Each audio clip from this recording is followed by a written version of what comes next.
So we're going to go ahead and call today's Special Housing, Urban Development and Zoning Committee meeting to order. Madam Clerk, please call the roll.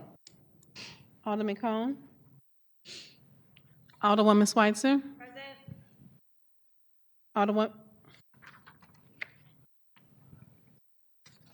Alderwoman Vice Chair Schweitzer. I'm sorry, Vice Chair Sonier. Alderman Browning. Alderman Aldridge. Present. Chair Clark Hubbard. Here. We have 4 present. We have a quorum. All right, with that, we'll, don't have minutes to review because we're just carrying on. And we're going to continue to carry on, try our best to get this right? So what we're going to do is change the agenda around a little bit today because I apologize, I'm going to have to step out to go to a Legislation and Rules Committee for about 5-10 minutes and then come back, but I don't want to miss any of the public comments. So I'm asking for us to switch the agenda around. We're going to start with public comment. Please make sure you signed up. After that, I'll recognize Alderwoman Schweitzer on her bill, and she has some speakers that'll come up with her as well. You'll hear everyone in the room that signed up to speak. If you can raise your right hand, swear to tell the whole truth and nothing but the truth. Thank you. And anyone online, if you signed up to speak or would like to speak, please raise your hand so you can be moved over. And again, Madam Clerk or Mr. Clerk are going to call your name when you stand up. Say your name, your ward, or your affiliation, and then you can proceed with your 3 minutes of testimony. Thank you.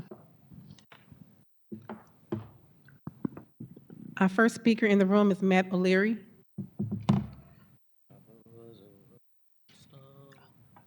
She had a question.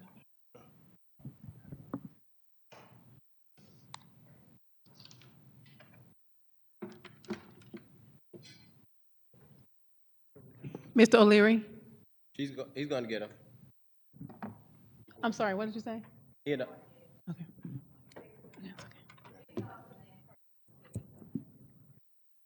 Joe DeLea.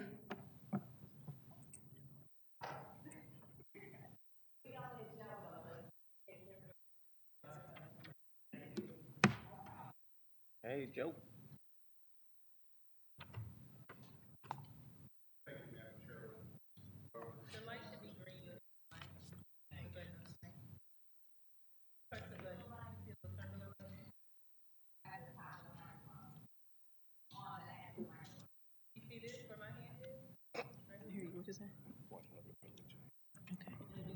Test, test, test.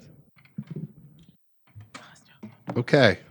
Thank you, Madam Chairwoman and members of the committee.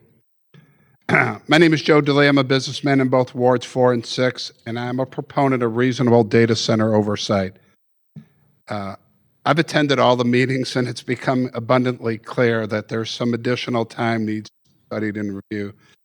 But I understand, or I hear that there will be a motion today to pass this out of committee. I was on a call today with Ameren, and they indicated they provided the staff and several alderpersons with data showing that the bill in its current form is unattainable with respect to renewable energy credits. So I have to ask myself, why does the current language in the bill that the sole utility provider, Ameren, has indicated is unattainable remain in the bill? This would lead a reasonable person to believe that the true intent of the bill is to ban data centers. If that is the case, then you should make the board's intentions clear and tell everybody what Bill 49's intention is. As the president of the NAACP, Adolphus Pruitt, said yesterday that we should all work together to find a solution because AI is not going to mysteriously disappear. I would encourage all the members to understand what unbundled and bundled renewable energy credits clearly are and to consult with the Ameren representative to assess their capacity to provide them. Please do not pass something out of committee until you clearly understand this important point regarding renewable energy credits and currently in Bill 49 is unachievable. As Alderman Aldridge commented yesterday, we need to get this right, and we are a long way from that, given that our sole utility provider has indicated the current bill is favorable flawed. Thus, I ask you not to pass Bill 49 out of committee today. Thank you.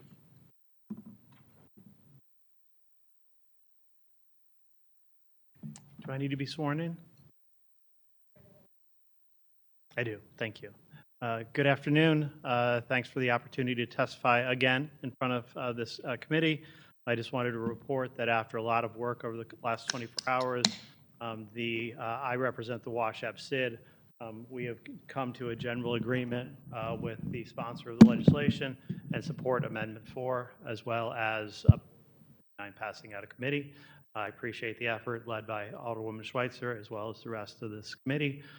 So I'm pleased to be able to testify and support. Thank you. Our next speaker is Abby Guthrie online. Hi, my name is Abigail Gunther, and I live in Ward 7.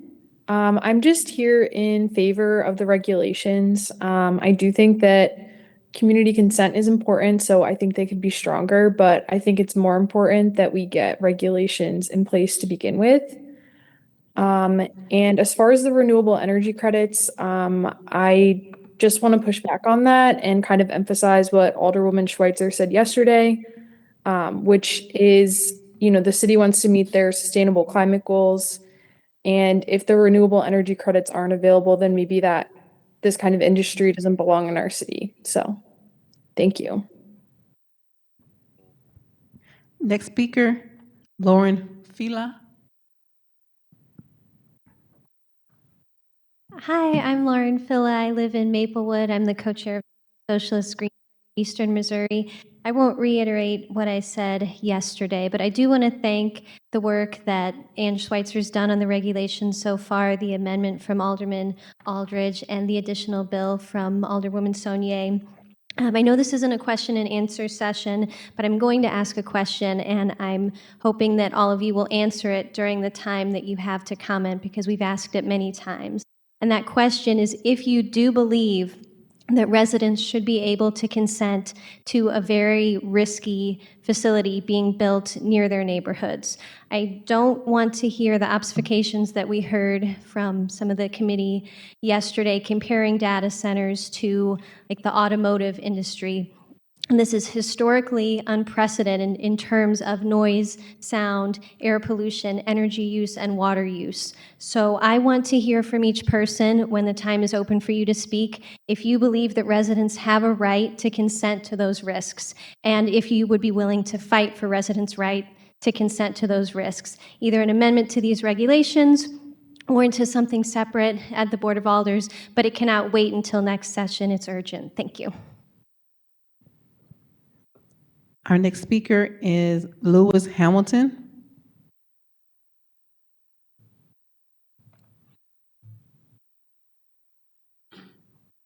Madam Chairwoman, members of the committee, I'm Lewis Hamilton. I'm a resident of Ward 8. I've been involved in the discussions and back and forth at the Planning Commission with this board bill with respect to the interests of my client, the Globe Building downtown, which is a long-time existing data center.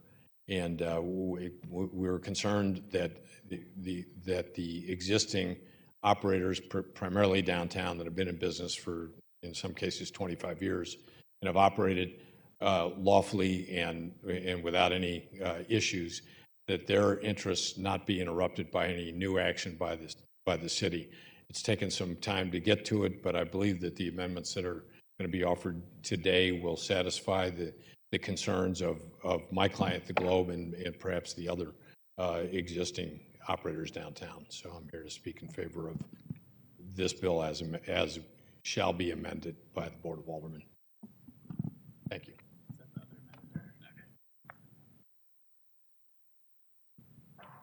Next speaker is Danny Kahn.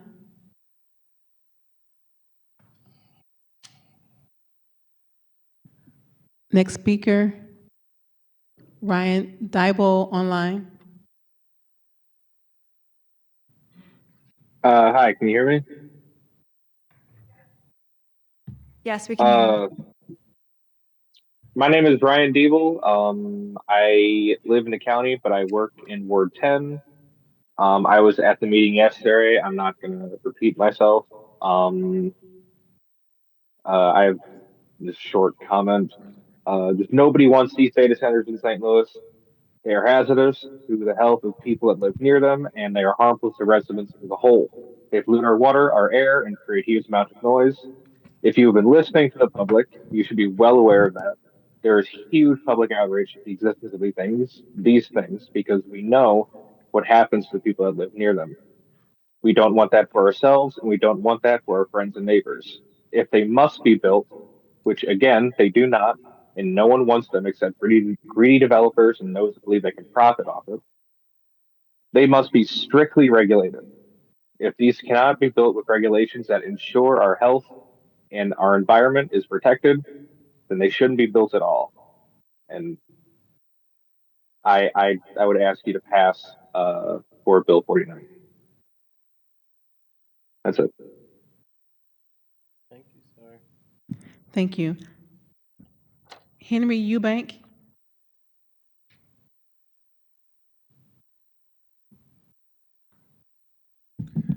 Good afternoon. My name is Henry Eubank. I'm the Director of Public Policy at Greater St. Louis, Inc. I want to start by thanking the Chairwoman and the members of the committee for your diligent and hard work on this issue. It's really important. More so, I want to extend our gratitude to Miriam Keller and the rest of the planning staff for their diligent work for nearly a year on this framework. They've been under a lot of pressure. However, as the regulations stand today, there are a number of provisions we find problematic that will certainly discourage and effectively prohibit data center investment in the city of St. Louis, and they warrant reconsideration. You heard us speak about those yesterday, and you received written comment as well. Two of those provisions I want to focus on today act as a de facto ban on data center development in the city of St. Louis, the renewable energy requirements, and the public impact agreement. Excuse me. Requiring 50% renewable energy pre-occupancy and 95% by year 10 exceeds the regional capacity in what is possible. With a 25% local renewable energy credit cap, compliance becomes prohibitively expensive and effectively blocks these projects. This particular regulation acts as a ban on major data center development in the city of St. Louis. There is no pathway to achieve the level of renewable energy on the timeline you have set in this bill.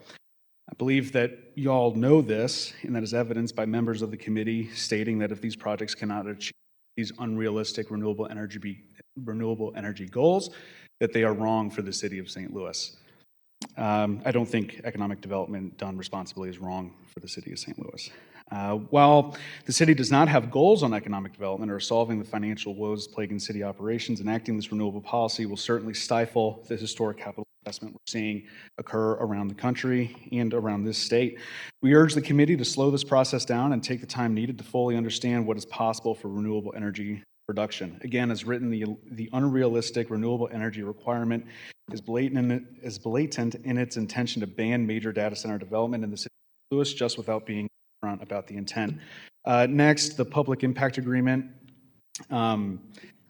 Having this public impact agreement process run parallel to the Board of Public Service and the conditional use permit process is helpful, but ultimately, pitching approval of that PIA to two-thirds of the Board of Aldermen, in our view, kind of acts as another ban on these projects. Hypothetically, if you had alders that were against data center development of all kind, that'd be a pretty steep bar or steep hill to climb at the board.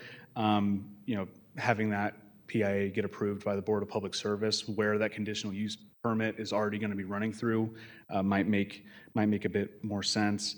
To close, sensible regulation will not be what stifles investment into the city. It's uncertainty around who is approving the project. The renewable standards are not attainable.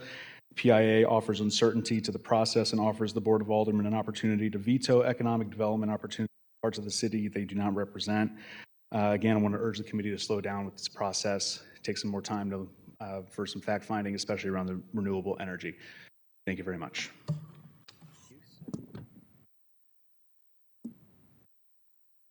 Our next speaker is Tina Field online.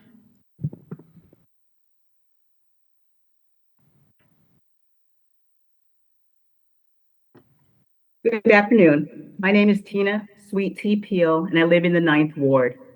First, I'd like to thank the Planning Department and HUD's committee for the work they have put into these regulations, especially Alderwoman Schweitzer and Saunier. As a city planner and former Alderwoman of the 17th Ward, I oppose the current proposed data center regulations for two primary reasons. First, the legislation is being rushed. More time is needed to properly discuss and improve these regulations. The urgency to finalize them before the Board of Alderpeople's summer recess is a manufactured deadline, not a planning necessity. Rushing legislation because of legislature calendar is poor city planning, and it has contributed to many of the city's failed development decisions over the past several decades. I'm not suggesting this process should take another 2 years. I believe these regulations could and should be completed by the end of this year, but we should not approve half-finished legislation simply because summer recess is approaching. My primary request is simple. I ask that this board amend the legislation to give residents the right to consent whenever a data center is proposed in the city of St. Louis. This is the same request that I and many other residents made before the Planning Commission on May 18, 2026. We asked the commission to include a provision similar to the city's existing liquor license process, where residents most directly affected have the opportunity to approve or oppose a proposed business in their neighborhood. Unfortunately, that recommendation was not included in the legislation before you today. Too often, residents' voices are overlooked in major development decisions. For decades, the city has pursued one silver bullet project after another, only to watch many of them fail. Consider just a few examples. Paul McKee's North Regeneration Project. Tax incentives were given to him. His 3-room hospital ran into financial trouble and failed. Joe Edwards' loop trolley to nowhere. How can a trolley that has no commuter function to bring people to their jobs be economically viable? It can't, and the loop trolley to nowhere failed. Green Street's Armory Entertainment Center, which was given a tip despite Green Street Phil Hall's developer owing millions of property taxes to the city. It failed. Each of these silver bullet projects promised transformational change. Each ultimately failed to deliver on those promises, while residents bore the consequences. As an Alderwoman, I voted against the Armory tip, not because I knew about the developer's unpaid taxes, which I did not, but because I believed the legislation lacked meaningful accountability if the project failed. Unfortunately, those concerns proved well-founded.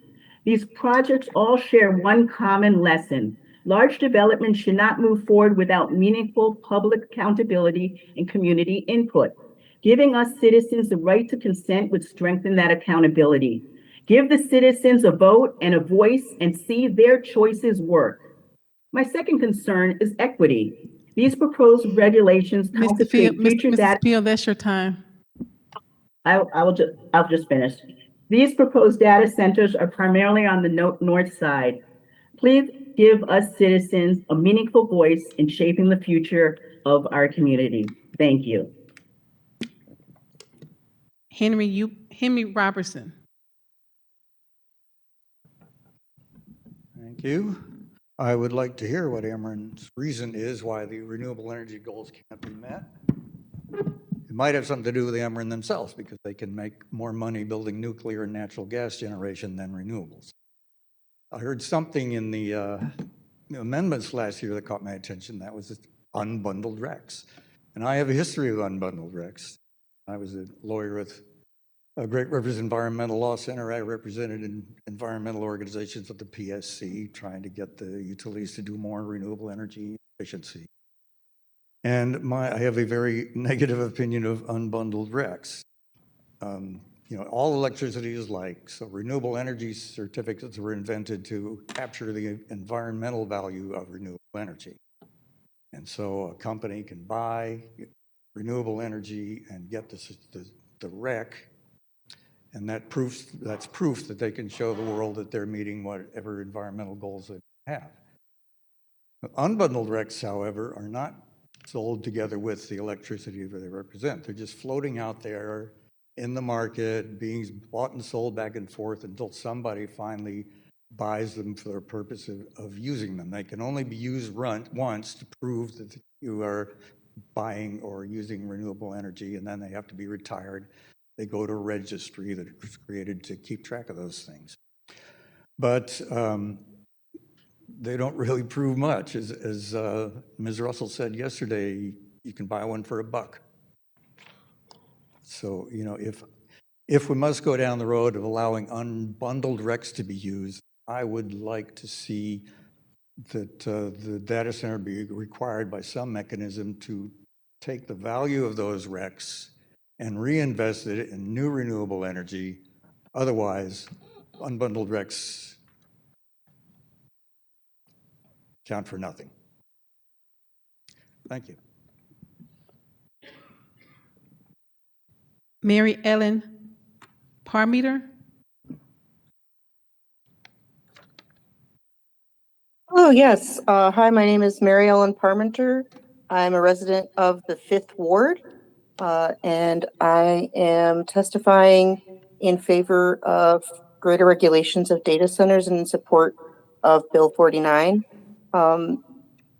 In particular, I think I've been to a number of the Planning Commission meetings, and I think one of the biggest things that is currently missing from the regulations is residents having a right to consent to data centers in their neighborhood. You know, we've seen with the Midtown data center that we don't have sufficient protections right now for when residents don't want to have the risks and the downsides of a data center in their immediate area. So I would advocate for that. I also want to push back on the argument that I've heard at every meeting I've attended, which is that AI is here to stay. We don't want to get left behind. Data centers are here to stay. And it's a weak argument if you don't have real arguments for the benefits economically and community-wise for the data center you're building. Then I think it just shows that they don't have the evidence that this will be a long-term economic benefit to build these high-capacity data centers. So I would push back on that idea. Well, yeah, just urge the Board of Aldermen to support regulations and to oppose high-capacity data centers. Thank you. Thank you. Anyone who hasn't signed up yet, if you want to speak, please sign the sign-up sheet. And Nick Hartler, you're the next speaker.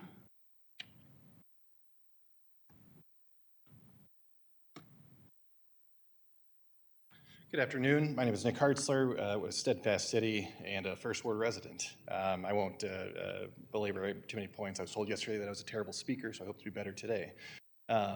So I really just want to echo what Mr. Eubank and Mr. said, specifically around the language around the renewable energy credits. I hope you'll consider and adopt the language that Ameren has said is attainable and earnable for these projects. I think that's really what this all comes down to, is what can be done reasonably within this. We support regulations. Regulations provide predictability throughout this process.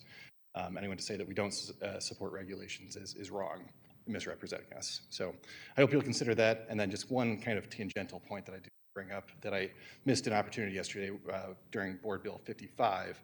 But within Board Bill 55, it sets a definition for the data centers. I hope on the floor you'll consider an amendment that states add a trigger clause that whenever Board Bill 49 is adopted, the language in there becomes the definitions tied to that, because zoning regulations are much more secure. They can't be changed as easily, where otherwise we're going to have two definitions floating out in the city code. So hope you'll pick up that thought. Thank you. Mahala Pittman online. Hello, I am a resident of Excuse me, the could you turn second your ward. camera on, please? Oh, yeah. Sorry. Can you see me? Yes. Excellent. My name is Mahala Pittman. I am a resident of the second ward. I support having regulations, firm regulations for data centers in St. Louis. I would like to thank Alderwoman Ann Schweitzer for your work on this bill. I agree that with our city's sustainability goals, anything less than 100% clean energy is inappropriate. And if that pathway is not achievable, then data center developments in our city are not achievable. There's widespread opposition to these projects, and if the residents say no, if we have certain goals we would like to achieve for our city, we're not required to bend our regulations to make it possible for someone to put in developments because they want it against the will of the people. Notice that the very people trying to convince us that AI and data centers are inevitable are the same people who stand to benefit from these dangerous developments without feeling the impacts. That being said, I largely support these regulations, but I do feel strongly that there needs to be clear language that requires community consent. Citizens have the right to consent to what is built in our city because we are the ones impacted by the developments that are built here, not the out-of-state developers. We feel the impacts. We have a right to say what we want and what we don't want. What happened with the Armory Data Center project approval fractured a lot of trust with the community and city leadership. So please show us that you care about our voices by putting it in writing. Require community oversight. Overall, I support this bill, but that community oversight is imperative. Thank you. Our final speaker is Dee Chap online.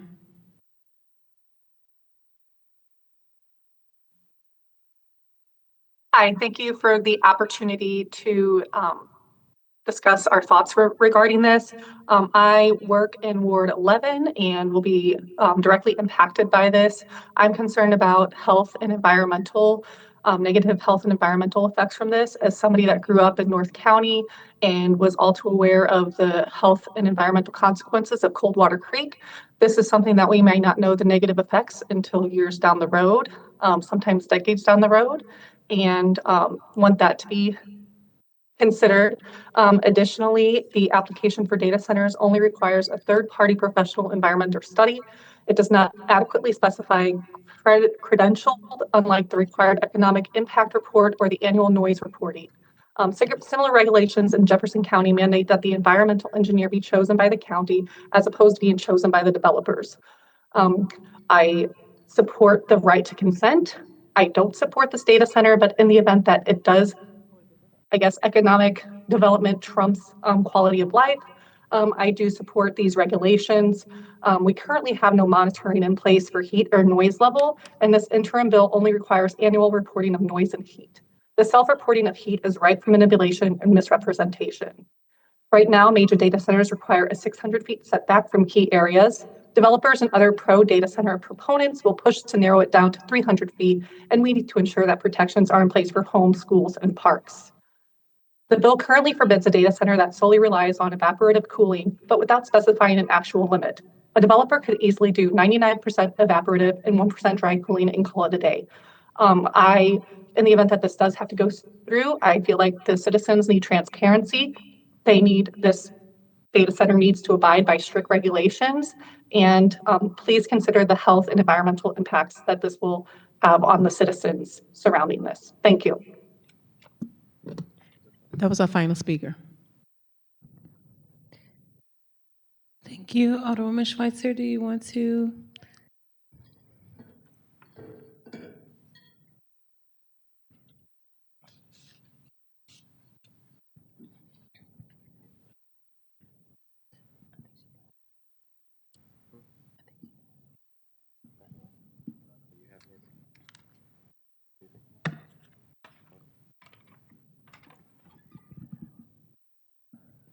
Alderwoman Schweitzer, would you, do you have any amendments that you want to bring forward, or would you like me to begin going through the committee for discussion? I do have amendments, and I'd also like to speak to some of the things that were brought up in public comment. Okay, so go ahead and speak, and then we can go through your amendments, and then we'll go through the committee for discussion. And any alders who are online, I will give you all the opportunity to speak as well. Okay. So I really appreciate the continued work of this committee. I do not take it lightly that this bill is taking up a lot of time from a lot of people, including those in the room who've come multiple times to speak. I want to address some of the public comments that were made, and then as well as I have a short presentation that the Missouri Coalition for the Environment will give on urban heat islands, which I think is really important part of this conversation. I think I get more than 3 minutes. Yes, you do, Alderwoman. So a few things to bring up.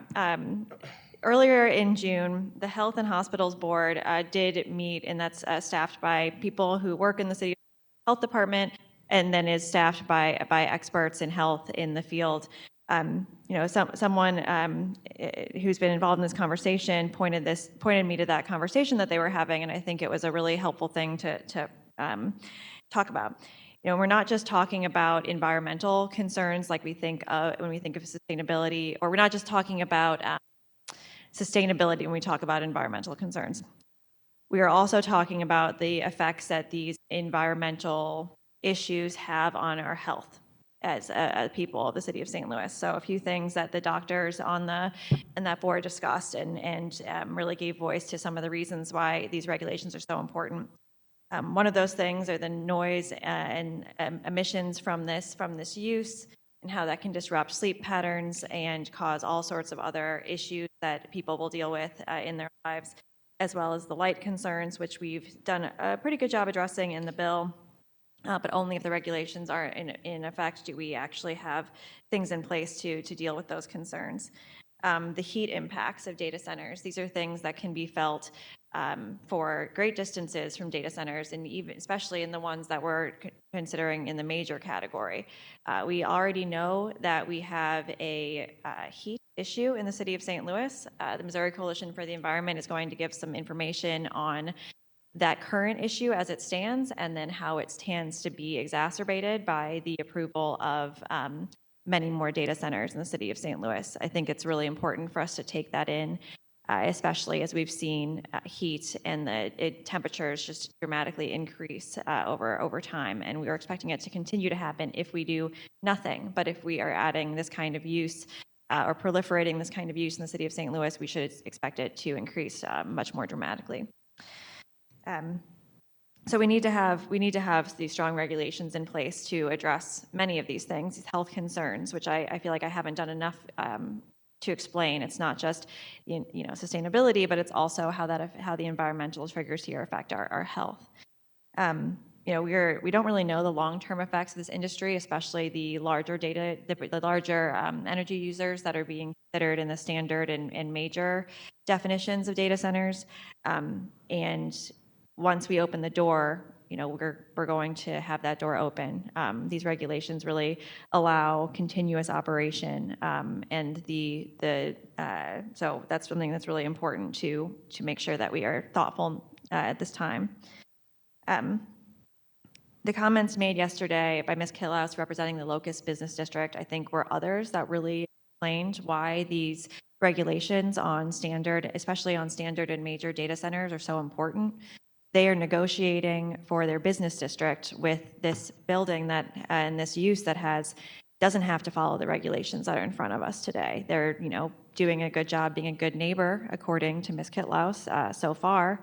But what if they wanted to say no to something, and then you're in an apartment building right nearby, and you've got this, different generator testing schedules or emissions or cooling fans or all of these things that our regulations here are striving to address. And because that data center was permitted before the executive order even existed, it wasn't something that was conditional. So they're really completely relying on the goodwill of the data center operator for working with them on things.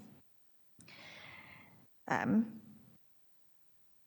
want to push back a little bit on the comments that have been made about this being a ban with another name. So there are 3 categories of data centers outlined in this bill. The micro category does not have any of the renewable requirements that the standard and major data centers would be subject to. So it is absolutely not a ban, because the micro data centers would not have to conform with those pieces. So that is just false, and I wish you would stop calling my colleagues and telling them that. The micro data center piece is not something that is tied to the renewable requirements, so is not something that that even applies to at all. So let's stick with what's in the bill and what's true, just for the ease of conversation. For standard and major data centers having to follow renewable requirements, I will say it over and over and over and again. We do not regulate Ameren. We do not regulate the industry that provides electricity. What we do have control over is meeting our comprehensive plan in the city of St. Louis, meeting our sustainability goals, and listening to the people we represent who hope that we're taking those things seriously, even to the point of saying that these regulations are too weak, that they should be stronger, that they're not good enough. So that is something that I'm hearing more often than almost anything else. We're hearing from people paid by this industry that they believe the renewable requirements are a ban, which is, again, not true because the micro data centers are not subject to them. And the standard and major data centers, we don't know yet how that will play out when one of those companies comes and applies under this chapter. They will have to show their megawattage use, how much they plan on using, and talk with the electric service provider about what they need to meet in the regulations.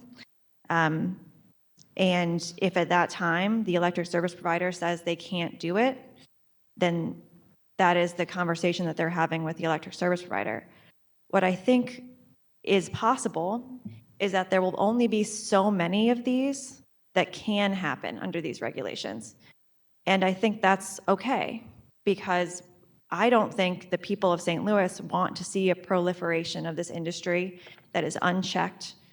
So if, to meet our sustainability goals, the first few data centers that apply are able to meet these goals, which I think they could, then perhaps the 10th or 15th or 20th data center that applies can't. But that's okay, because we have these goals in place and we're trying to meet them. So I think that is really important. I understand that infinity data centers wouldn't be possible under these sustainability goals, just with how much energy needs to be built. But I think it's also important to remember that Ameren is currently working on their integrated resource plan and an update to that. So they will be showing soon how they plan to meet the demands of this emerging industry.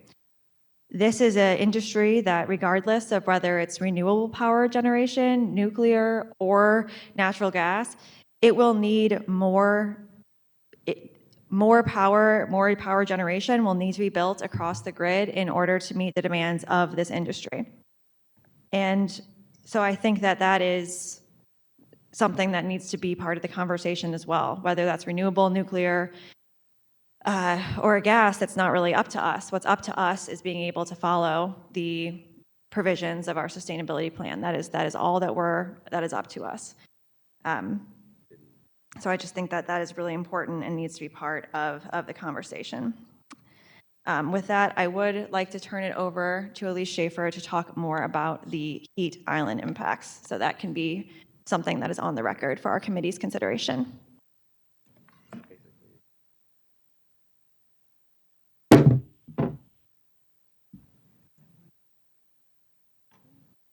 Do you need to hook up your own computer? I certainly can. Can we hook up her computer? This isn't this right presentation?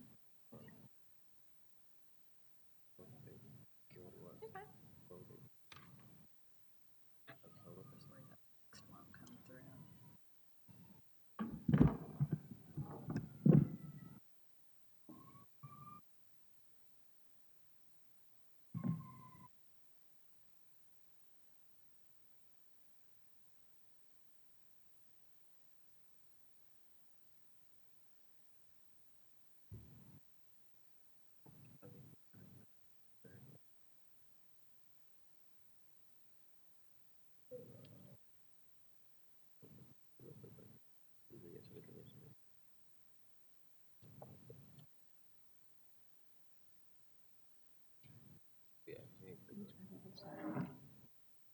What's going on?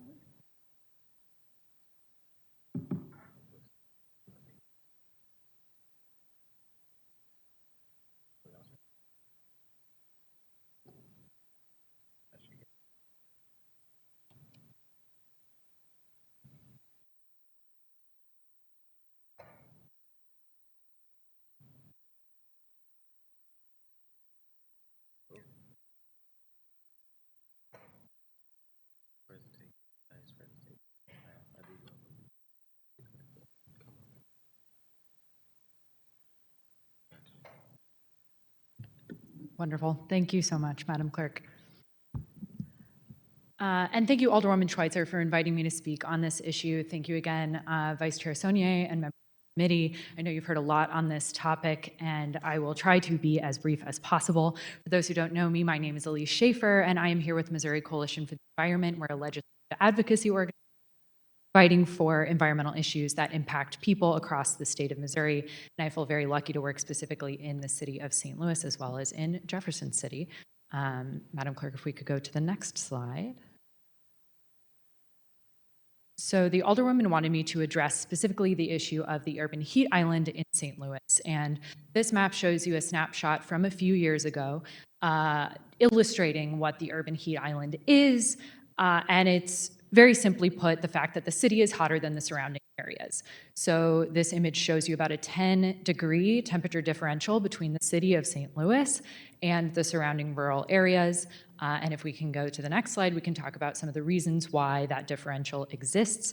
There are sort of indirect impacts on why it's getting hotter overall, and I won't belabor the point on energy. I think Alderwoman Schweitzer has done a phenomenal job, and previous presenters have done a phenomenal job explaining that if we burn more fossil fuels, and we will have to in order to accommodate any data centers in the city of St. Louis, we will be increasing the overall temperature of the globe because we will be emitting fossil fuel emissions like carbon dioxide into the atmosphere. That will make the Earth hotter and harder for the Earth overall to cool down. Those are emissions that last hundreds of years in the atmosphere. The direct impacts of data centers on the urban heat island, the direct causes of the urban heat island in the city are the actual fabric of our city. So the beautiful brick architecture, which is why I love St. Louis, the asphalt, the concrete, these things are more densely concentrated in the city than they are in surrounding areas, and they hold on to heat for longer. So they heat up quicker, they hold on to that heat longer, and then they're releasing that overnight, whereas surrounding areas have the chance to cool down, and then that is what we call the urban heat island. Additionally, our city is very old. The average age of a home, I believe, is over 100 years old in the city, and that means our buildings are not very efficient, which means you have to use more air conditioning. It means you're displacing more hot air from inside, outside, and the city keeps getting hotter in a negative feedback loop. And if we could go to the next slide. I'm concerned about this because it's a public health issue. Heat is the deadliest weather event in the country.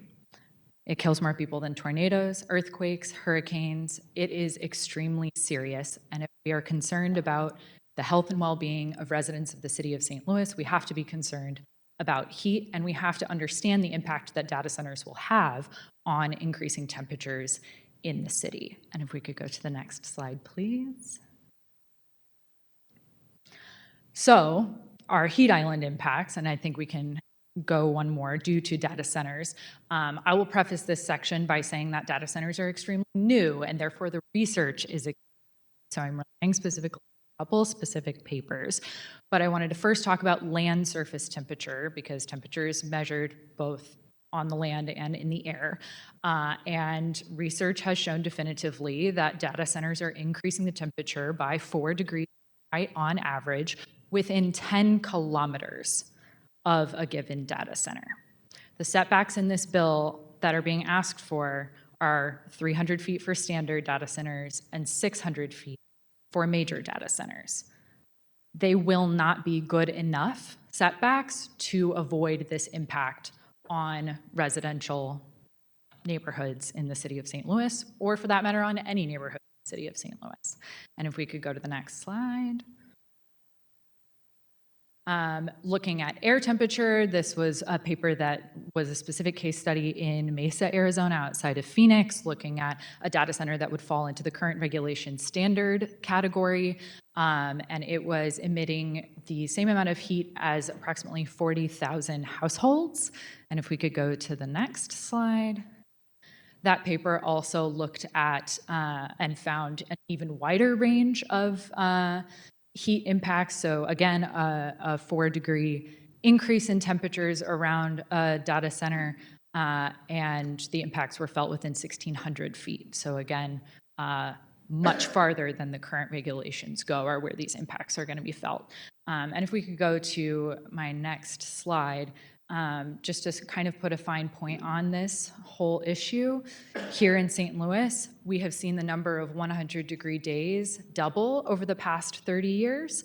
And if we could go to my final slide, we will see that number, it's estimated, double in the next 30 years. So it's going to keep getting hotter. And as the Alderwoman said, that's if we don't invite data centers into our city. But if we do, that problem will surely be worse, and the public health impacts will also surely be worse. I just strongly encourage the committee to consider these facts when you're vote today, and my thanks again to the Alderwoman for inviting me to speak and for your time listening to this presentation. I'm happy to answer any questions you might have.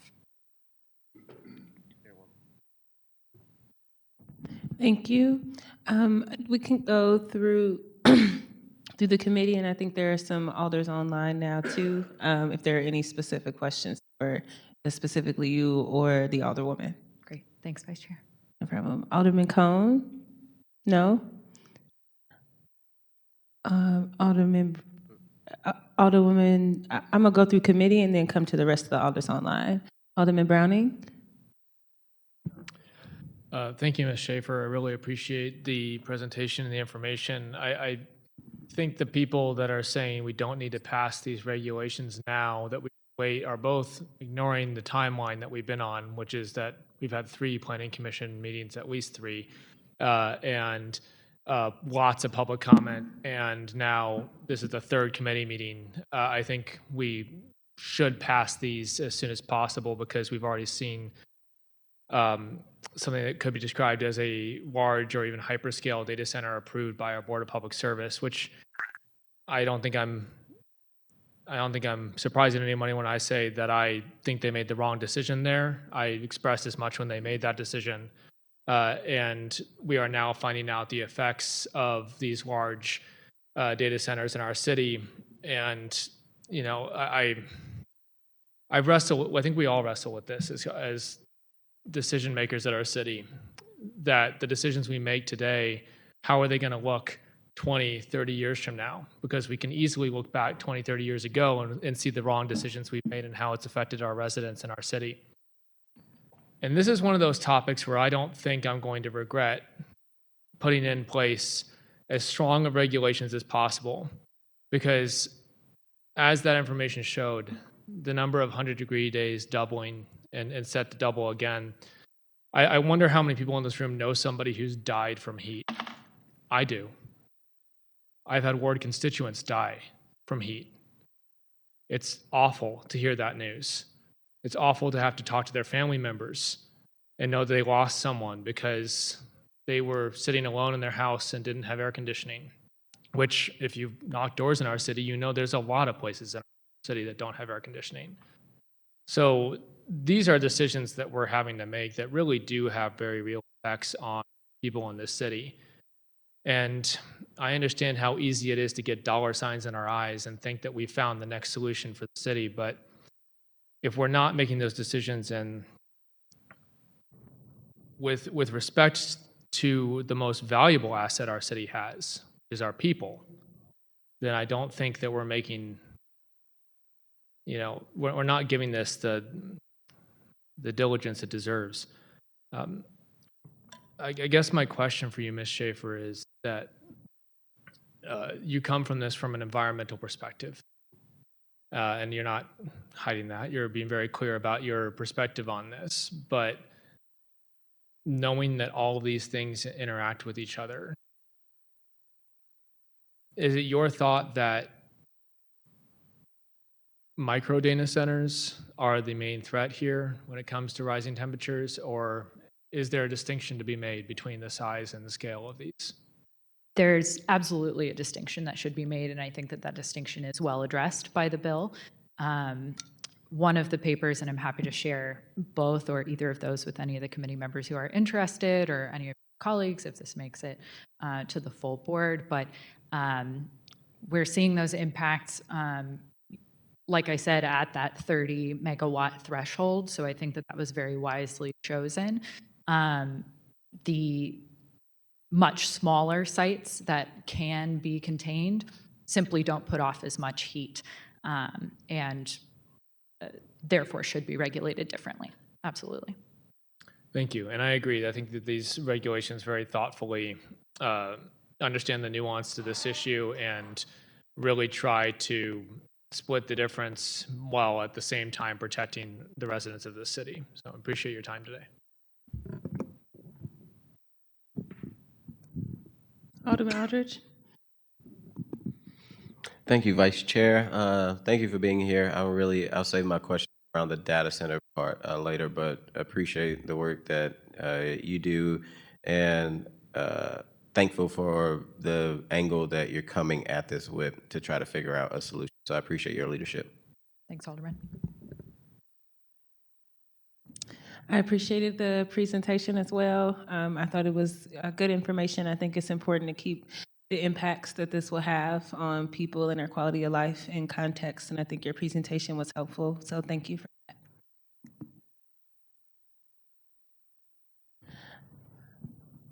I apologize for missing the presentation. I cannot wait to go back and hear the presentation, but because I see you and follow you and know how you present in community, I know whatever it is it definitely clear from my colleagues' comments and was impactful, so thank you. Thank you. And Alderwoman Boyd? Yes, ma'am. Can you all hear me? Yes, we can. Okay, thank you for your presentation in regards to environmental. But I guess my concern is, as being the chair of the Health and Human Development Committee, we've been talking about environmental issues for a while. So this heat is one piece of the environmental. So my question to you, ma'am, is with you telling us about the heat, so the data centers that's already in existence, how are they impacting our environment? Because we have 12, 13 data centers. So what I'm hearing is you saying the data centers are bringing out this heat. So how are these data centers impacting the city as a whole? Absolutely. Thank you for the question, Alderwoman. They definitely are already contributing to the heat island that we're experiencing in the city.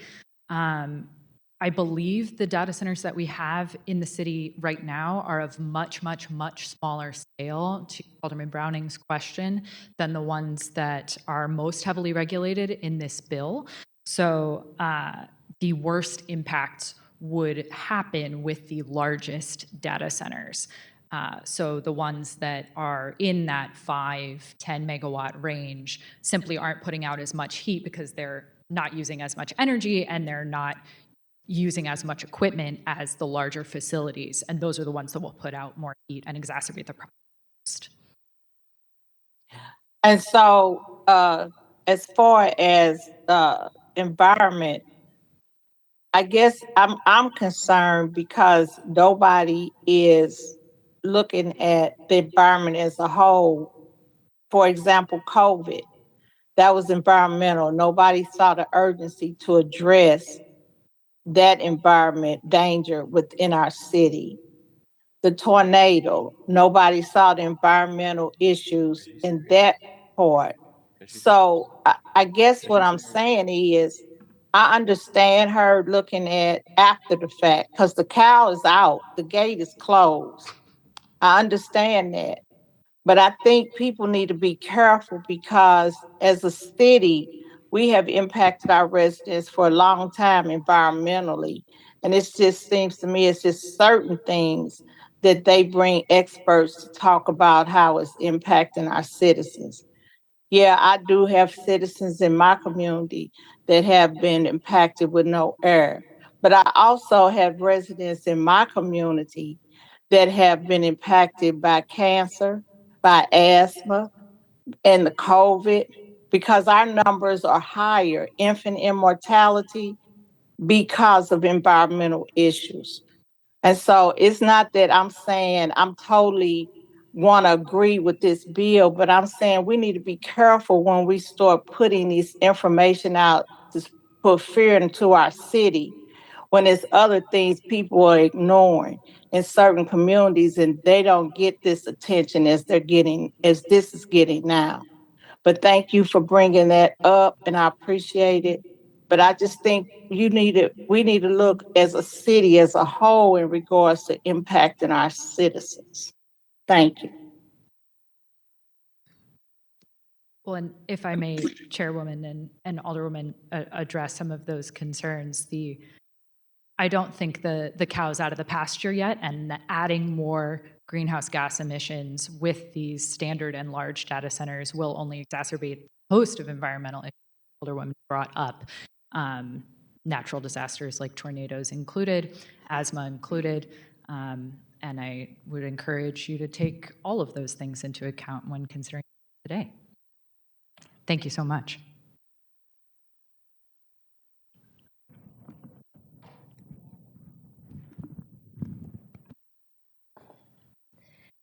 Thank you, and thank you for coming to give that presentation. I think it's really helpful and just helps the members of the board, members of the committee to really understand the impact of this use, especially as we start considering these larger standard and major data centers that we really just haven't seen yet in our city or seen yet operational. We do have a 27 megawatt facility currently being built that we will know more about as it turns on. I have a few amendments today. I know that they were spoken about briefly by some of the current data center operators and their representatives. There are 3 amendments. 2 of them amend the bill itself, which is just helps us so that when we refer to something in the amendment for the current operators, that it is correctly written in the bill itself. So it's all sort of part of the same thing, even though it's broken into 3 pieces. So I can go, I'd like to start with amendment number 9, which is the longest one. If that's possible, great. Thank you. So as has been said, we spent many hours going through the applicability requirements for this chapter. The new facility section has been updated. The new facility language has been updated to make sure that full compliance is required for new data centers, but to specify that new data center occupants within existing data center buildings are addressed further on in the non-conforming use section. So we agreed on that. We agreed on the expansions for data centers. Well, it really doesn't apply to them, but this part of the chapter, any expansions of data centers that are conditionally approved under this chapter, if they expand, they need to comply with the chapter going forward, and that includes any changes in their size classification. So it doesn't change anything. Section C is where we start getting a lot of the changes. We were discussing the expansion or enlargement of a structure and then structural alterations. So there's an agreement that if the exterior, the physical building increases in size with various clauses about backup generators and screening and things like that not being part of that physical enlargement, that there would be full compliance, but then when there's structural alterations which do not enlarge the physical exterior footprint, there are specifics written out for current non-conforming uses. So it requires the full compliance with the noise and vibration control sections for the building system equipment design and screening. That's solely applicable in relation to new equipment or new backup generators associated with the structural alteration. The backup power systems, that is solely for any new backup generators associated with the structural alterations. And there was some discussion of, in general, we're requiring in the regulation for tier 4 generators, but with some of the currently operating data centers, operating tier 2 is part of their business model and what they have built in as what they do on site. And so where there's discussion about that, but a compromise reached there.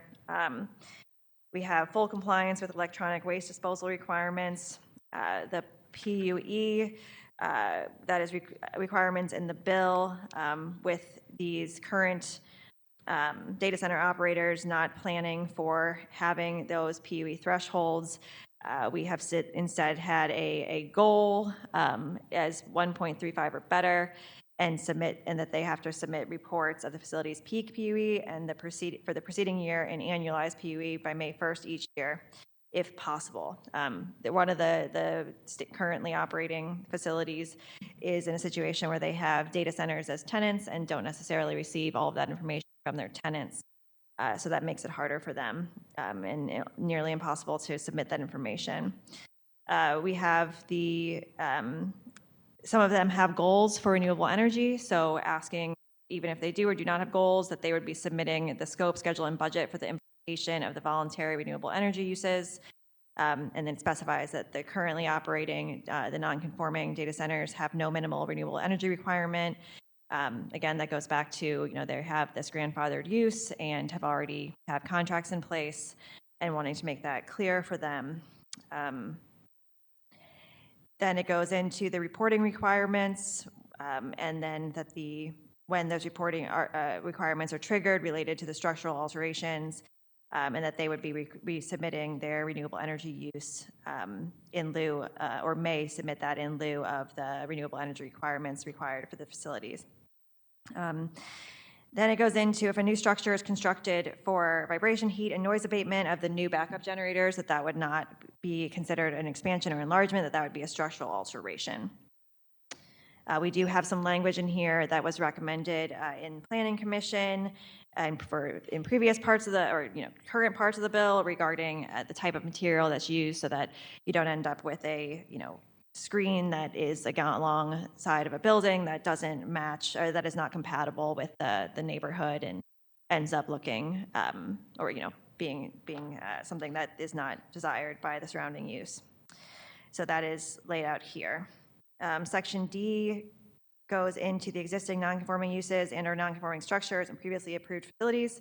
So it specifies that subject to provisions of subsection C, which talk about those structural alterations and what that triggers and what enlargements trigger, that they are basically grandfathered in.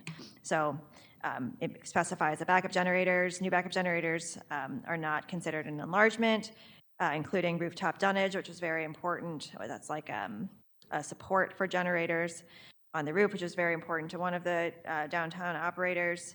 And then it also says that the building itself is the non-conforming use, and then conditional use permits approved prior to the effective date of this chapter shall remain valid and in accordance with their conditions.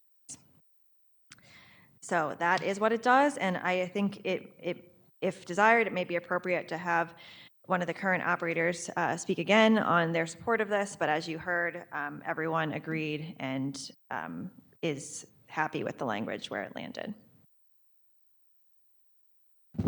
All right, we'll go through the committee. Alderman Cone.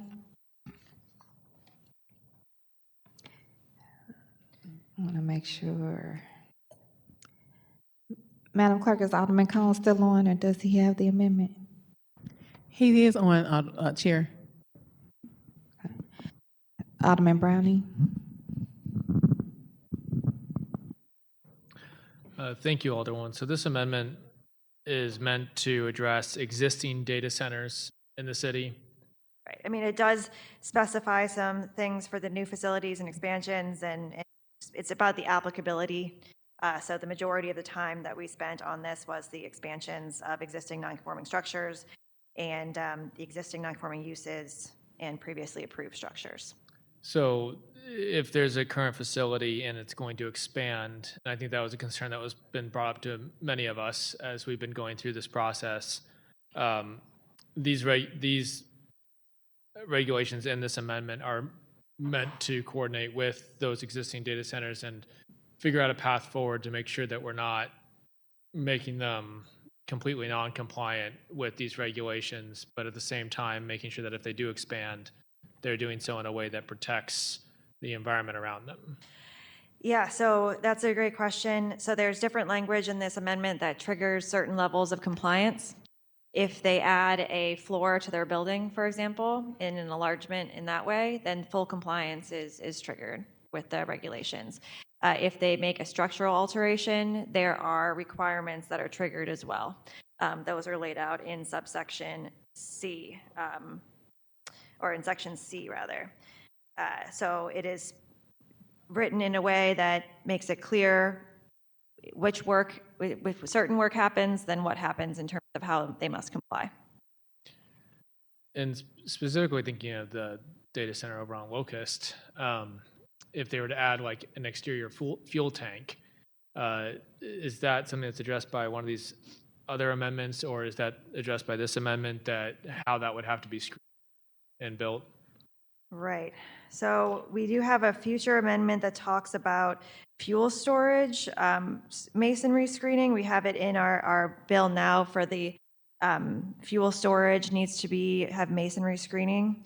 And that was a concern, but we wanted to make sure in the next amendment that it's standalone fuel storage that needs to have that masonry screening, and that not generators that have fuel storage, if that makes sense. And that's amendment number 10. We went back and forth on that piece. Let me see.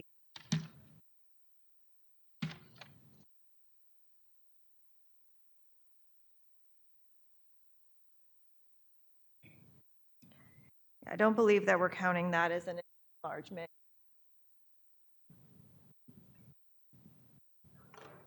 Yeah, we have people shaking their heads that we're not counting that as an enlargement. So the addition of a fuel storage would not be considered an enlargement and would not trigger additional requirements. I do not believe so. I'm trying to see if we have that specifically called out in here or where that would be. Yeah, please. It would not be, Caitlin Smith, policy advisor to the mayor. It would not be considered an enlargement, but if they have to make any structural alterations to the site to make that fuel storage work, then they would have to comply with everything that's under C. When you say structural, sorry that I'm being so specific about this, but it's a real world situation that's happening right now. So I'm asking because this has a real effect on the neighbors. And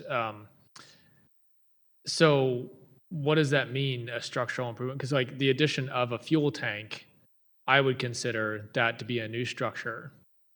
But is that under this bill defined as something that would trigger regulations that would require it to be screened? Yeah, under Missouri revised statutes, we cannot, if like new equipment is not considered like an enlargement, which is why that was taken out. So we can't, if they're not changing the structure, we cannot add compliance standards. But if they do, they are. And for that specific fuel storage, that is part of the reason why the masonry wall is under there, and they already have agreed to put a masonry wall around that current fuel tank, and they're not planning to add another one. Okay. All right, that's my questions. Thank you. Yeah.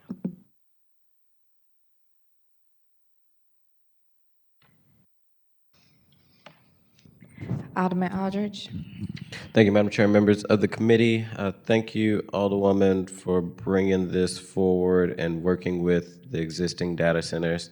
I know that when we talk about on Locust and the 14th and plenty others in the 14th and 8th, has been one of my key things to make sure as we're doing regulations that we also ensure that the ones that are here are still being protected. I know there may be a lot of feelings right now on data centers in general, but it's not like they're not currently or here or haven't been here, and don't want to find us in a situation where either it sounds like something was in state statute that we had to take out of the bill because it wouldn't have been in compliance, but don't want something where we're, in my opinion, I think my stance has been very clear, shutting down the existing data centers that currently have already been operating here. So I do appreciate your work. We're working with the data centers to get the language right. I think, as I stated before, there's a lot of stakeholders in this legislation for various reasons. If it's data centers, people may like it or not. If it's labor groups who build it, people may like it or not. And I think the most important group is like the people that will be impacted by it. So I think you're juggling a lot, but I do appreciate this amendment and the work that you have done with the existing data centers to be able to make sure that the language is right as much as possible before this gets to the full floor. And I'll save the rest of my comments later, but I do support at least these two amendments. All right, so do we want to go ahead and adopt? Yes, please. I move to adopt amendment number 9 to Board Bill 49 as amended in committee. Second. Roll call. Okay, so we have a motion to adopt amendment number 9 to Board Bill 49. Madam Clerk, please call the roll. Alderman Cone. Aye. I'm sorry, I didn't hear you. Aye. Alderwoman Schweitzer. Aye. Vice Chair Saunier. Aye. Alderman Browning. Aye. Alderman Aldridge. Aye. Chair Clark Hubbard. Aye. We have 6 aye votes. All right. Thank you, Madam Chairwoman and members of the committee. Amendment number 10 follows along. So this is important because we're talking about, we refer to various sections of the bill in amendment number 9. And one of the concerns that was brought up regarding the screening of the fuel storage versus screening of generators, they're just different requirements. The fuel storage has masonry screening, and the generators, we're working on, in the next amendment, we're talking about more of those differentiation between the masonry needed for fuel storage and then the type of screening needed for generators, and having that be clear throughout the bill, throughout whether you're a new or existing data center. So amendment number 10 to Board Bill 49 as amended clarifies that it is standalone fuel storage that is subject to this sort of screening type. So happy to take any questions on that. This might be another one where someone from the mayor's office or staff helps me out, because that is my understanding of it, and there might be more that I missed. Everybody sounds good, so that's good. Perfect. Alderman Cone. No questions. Alderman Browning. Just a point of clarification here. It says beginning on page 14, line 5, and I don't know if I'm looking at the most recent version of the bill, and I think it's actually page 15, line 6. Very good, Alderman. Might matter. While other questions are asked, could we please clarify? They already talked to the clerk about it. Okay, so we as long feel good about it. as long as that's okay, I have no questions. Staff members are more on top of it than I am, as per usual. 15. Alderman Aldridge. 6. Thank you. Vice Chair Saunier. I don't have any questions. I'm just going to take a moment of privilege because I wasn't here for number 9, and just thank you for the work that you did on working out this arrangement and getting clear with the operating data centers on, things that are feasible and can go into place. Thank you. Thank you. All right, with that, I'll accept the motion to adopt amendment number 10. So moved. Second. Roll call. It was moved by Vice Chair Saunier and seconded by Alderman Browning that we adopt amendment 10 with a call for roll call by Alderman Cone. Madam Clerk, please call the roll. Alderman Cone. Aye. Alderwoman Schweitzer. Aye. Vice Chair Saunier. Aye. Alderman Browning. Aye. Alderman Aldridge. Aye. Chair Clark Hubbard. Aye. We have 6 aye votes. All right. Thank you. So amendment number 11 is regarding that differentiation, the types of screening for generators and fuel storage. And this allows the screening of the enclosure of a generator shall include sound attenuated or soundproof enclosures that are standard for the original equipment manufacturer. That apparently comes with when you're buying a generator. So it's a deal. Okay. Alderman Cone. Okay. Alderman Browning. No questions. No questions. Aldridge. No Vice Chair question. Saunier. Okay. I'll just circle back to Alderman Cone just in case. No questions. Okay. I'll make a motion. We adopt amendment number 11 to Board Bill 49 as amended in Second. committee. Previous row. All right. It was moved by Alderman Aldridge, seconded by Vice Chair Saunier that we adopt amendment 11 with the call for previous row with no objection. You may now proceed with Board Bill 49 as amended. Thank you, Madam Chairwoman. I'm happy to answer questions on the bill or any specifics that people have now that we have it amended. I don't plan any further amendments on this bill. I know there have been a lot of conversation about the bill changing and amendments happening, and that's pretty standard in our legislative process that we have amendments in committee, and that sometimes they're substantive, and that we need to get familiar with them, and then that happens. That's where the work happens in committee. This is the third committee hearing that this bill has had. The amendments that were made in the second committee hearing after people had some time to kind of digest the bill as it came out of planning.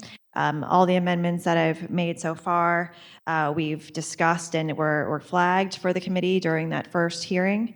That's something that was coming. The renewable energy amendment that was made yesterday, was it yesterday? Yesterday.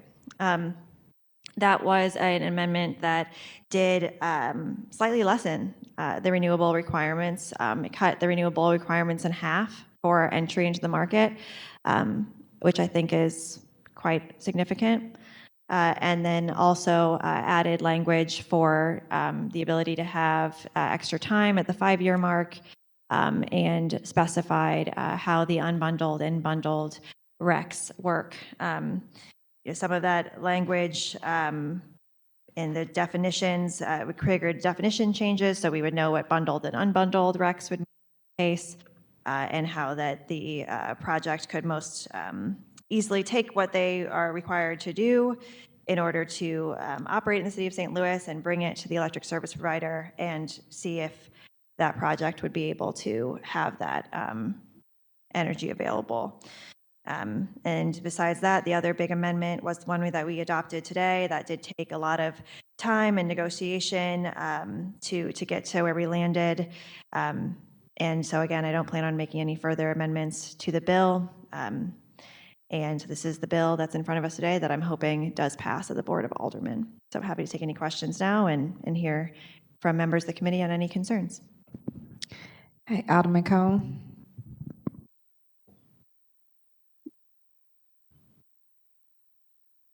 Yeah, I don't have any questions. I've asked several questions yesterday, which I feel are still relatively unanswered, to be quite honest. I'm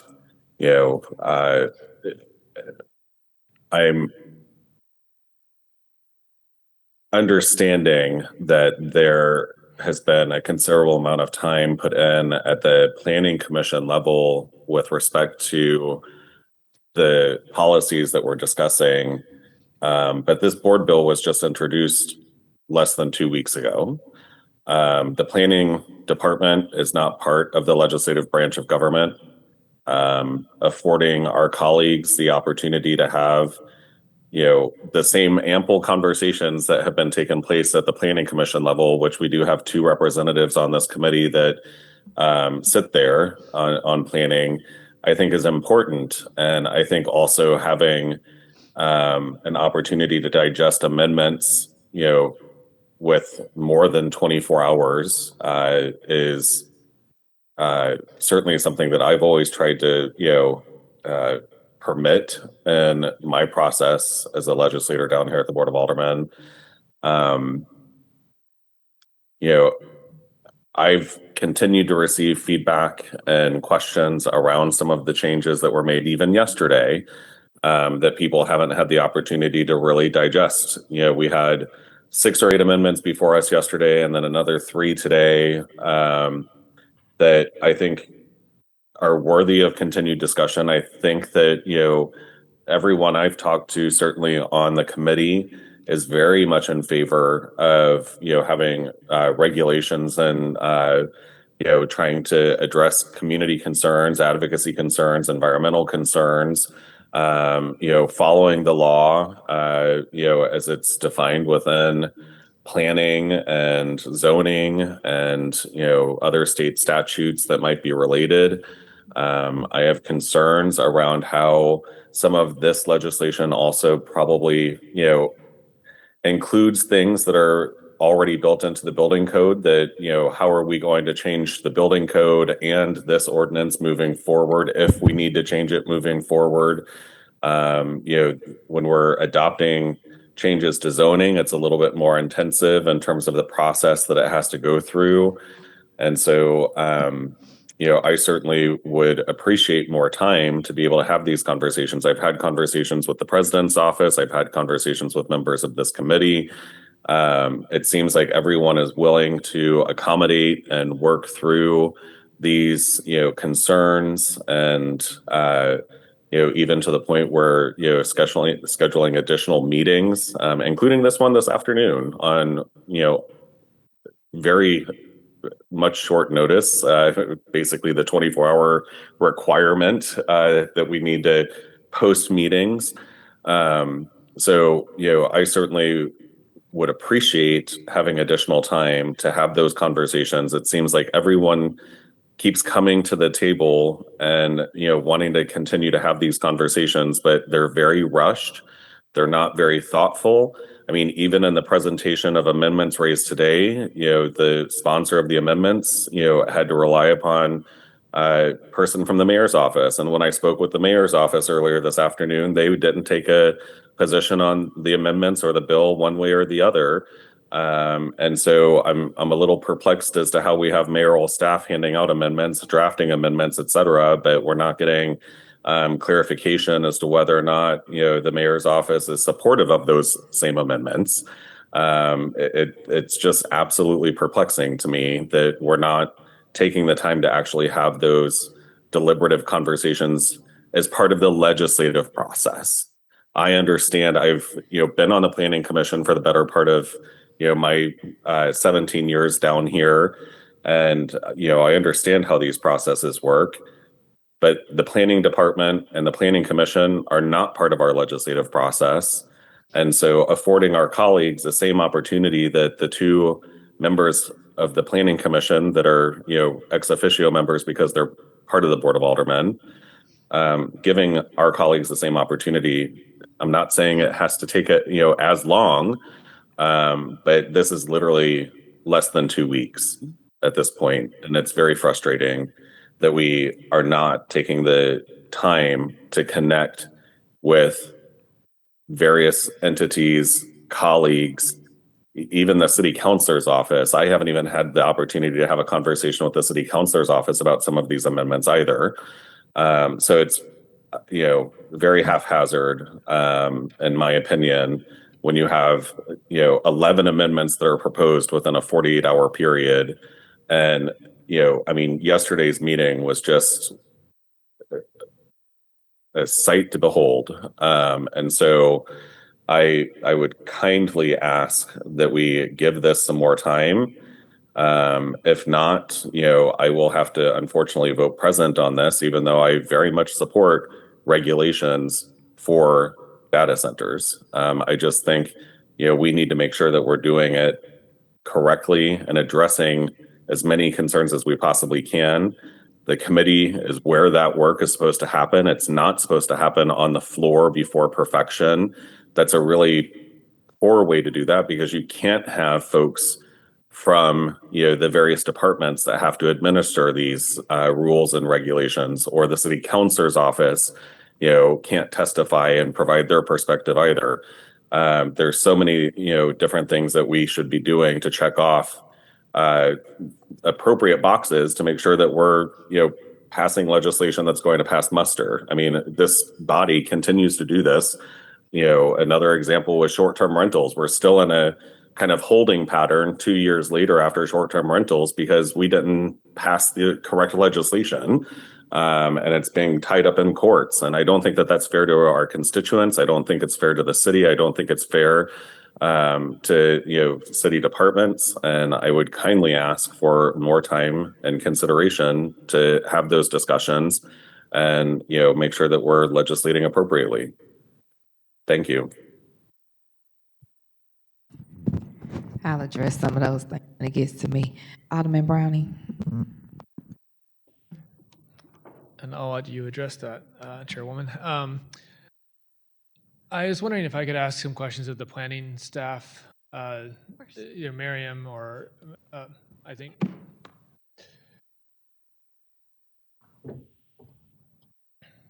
First, let me start by saying I am so grateful to have you working for our city. I think if you read Executive Order 92, which was issued in September of 2025, it directed our planning staff to develop thoughtful frameworks for incorporating data centers. And I think that's exactly what you've done with these regulations, and it has taken an enormous amount of work.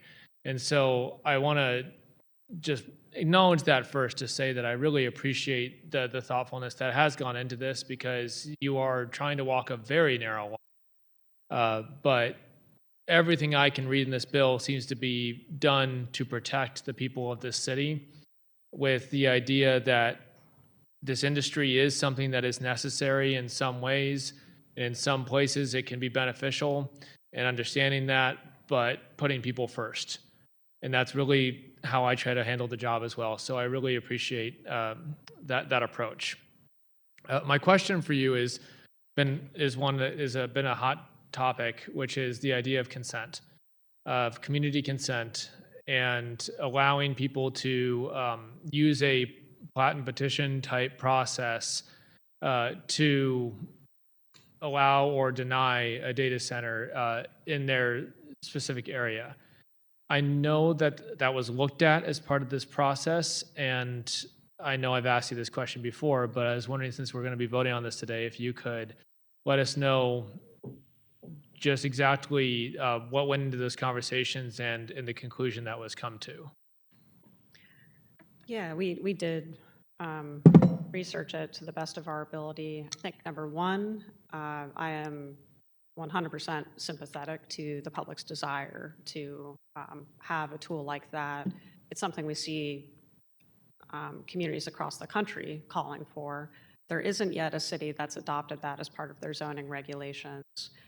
In our research, it appears that this type of sort of public consent or signature provision, when incorporated into zoning, is kind of narrowly upheld by courts. Felt like a risky thing. It may be, I think it is something we should look at in the other provisions of our code and land use regulation that apply to that, maybe in particular plat and petition.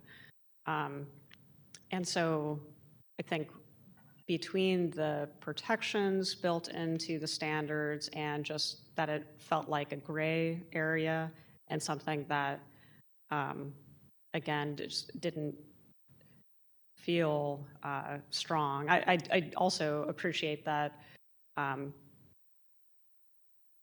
some members of the public that have been advocating for it have put forward a very detailed and very thoughtful suggested approach. And I think that was very, again, detailed and thoughtful, and especially one that would have not placed a great deal of administrative burden on the city. They clearly heard that concern as well, which is a concern and challenge with even our existing plat and petition process. So that was a little bit of a long answer, but the other way that the recommended regulations sought to address that concern, which I know the body has discussed, is requiring that Board of Aldermen approval for the public impact agreement as a way to add a layer of democratic consideration of elected officials in the city's legislative body for any major data center. I think those are significant decisions for the city in terms of their land use impact and otherwise. So I think that was part of the logic of adding that requirement into the process, understanding that it does add some complexity to the process, but it seemed like a way to strike a balance because we heard this concern and requests from so many people in the community. Thank you. So this public impact agreement assessment, it's meant to provide that layer of community consent in that any major data center is going to require one of these public impact agreements, and it will be an enforceable agreement by law that will have to be approved by both the Board of Public Service, a majority, and then a supermajority of the Board of Aldermen, which is a high threshold. And I believe it says that public comment is also included in that it's required for both the Board of Public Service and for the Board of Aldermen. And so that means that if it comes to us in the form of a resolution, we will have to send it to a committee so that we can have that public comment. Is that how you understand that's written as well? I don't have the language before me. I would have to double check to see if it's just in the conditional use process that public comment on, also at the board. Okay, so yeah, the sponsor has verified that, yes, both during the conditional use hearing, comment shall be taken and at the board. Okay, so I know that's not exactly what some people are asking for, but it's also, again, these regulations are going to be a little bit of what people want and then a little bit of what people don't want on every side. But I do think that public engagement opportunity with both the Board of Public Service and the Board of Aldermen, so people will be able to come and yell at us as much as they want. But at the same time, I think there's a level of public commitment there to say that as a representative elected by the public, we are going to be in a position that we have to answer to voters. We are always in that position when we're making these decisions down here. And so there is an element of public consent in that if your alder, approves and votes to approve a data center that you're really opposed to, you can always vote not to have that alder anymore. I know it's not a direct democracy, but there's many things, especially when it comes to zoning, that are not a direct democracy because of how zoning works. So I appreciate that, and I appreciate you taking the time to address that because I know that's been a concern of the public. I don't have any more questions. I'll just take the last of my comment to address that. One, I do think we should pass this today at a committee, and I do think we should move this before we go on break at the Board of Aldermen. I do not think that's an arbitrary deadline. I think that is recognizing the urgency that this requires. We already have a major data center that's been approved that will undoubtedly have negative effects for our city, and that happened because regulations weren't in place. And so we have to be responsible and pass something now. I'll also say that I think what these regulations do is address legitimate concerns around data centers. They're saying that if they're built in our city, they're built on our terms, and that they must be done according to our regulations and our rules, which, as I've said before, are thoughtfully designed to protect our most valuable asset, our people. So I am supportive of this today. I really appreciate the efforts by everyone who's worked on this bill, all the staff involved. I know it's been a huge lift, and especially Alderwoman Schweitzer, who I know has been having all these conversations with people, trying to make sure that we really do have everyone at the table. And I appreciate everyone who's come to the table as we've tried to get this right. Alderman Aldridge. Thank you, Madam Chair, members of the committee. I think there's a Rihanna song, and it goes like, how about a round of applause? And then it goes, standing ovation. That song is dedicated to the planning department for all the hard work that you guys have done on this. This has not been, well, not the whole song, just that section of the song, to be clear. Have done so much great work on trying to figure out, how to make regulations work. I think in the city of St. Louis, have done way more work on this than we've probably done on other pieces of legislation, and I think that speaks to with this new developing data centers that are coming, that is so much nuance to it, but we must act now. So I do appreciate the work that planning and zoning and Miriam and the whole team has done, as well as you, Alderwoman Schweitzer and Alderwoman Sanye.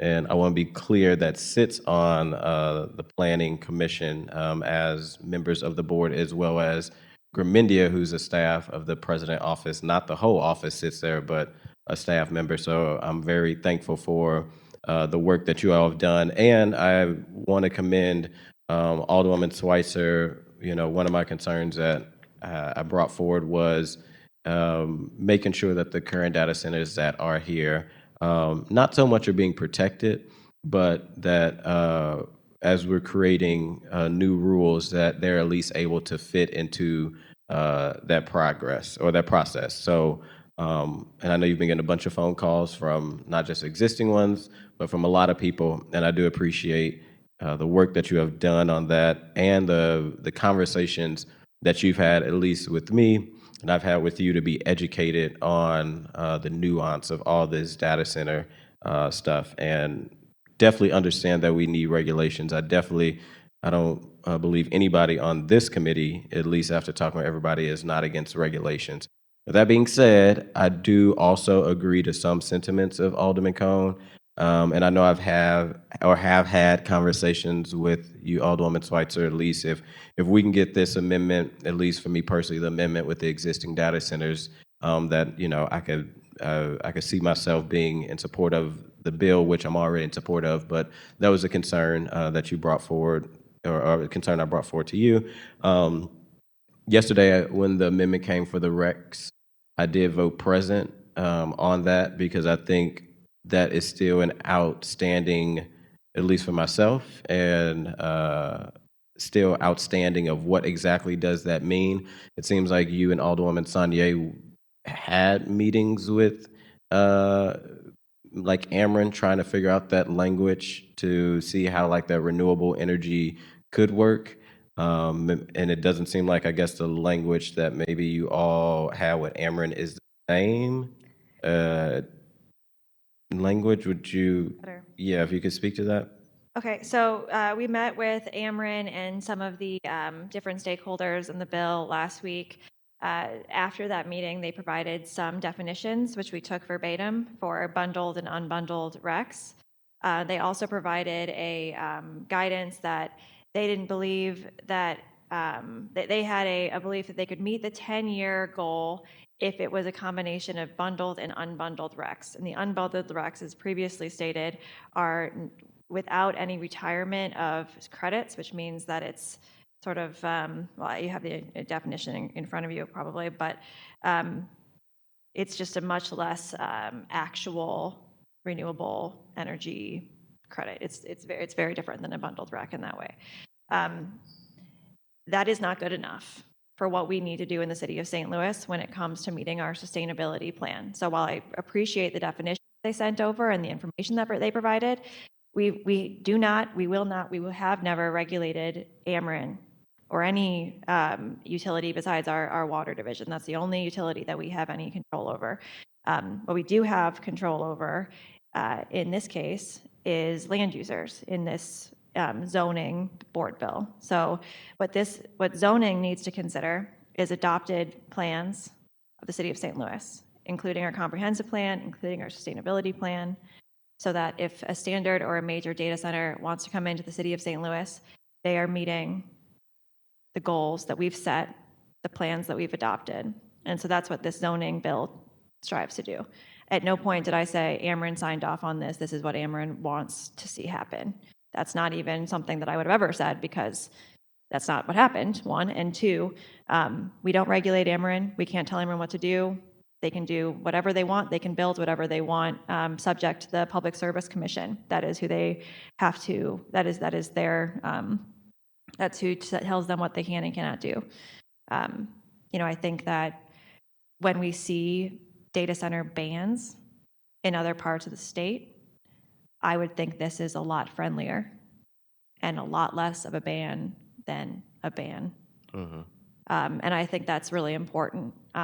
And if people choose to think that that's not good enough, then that's on them. I'm looking out for the future of my child and the future of the city of St. Louis and our adopted sustainability plan, and I hope that others choose to do the same. Yeah. Earlier you mentioned that, if 5 data centers can be able to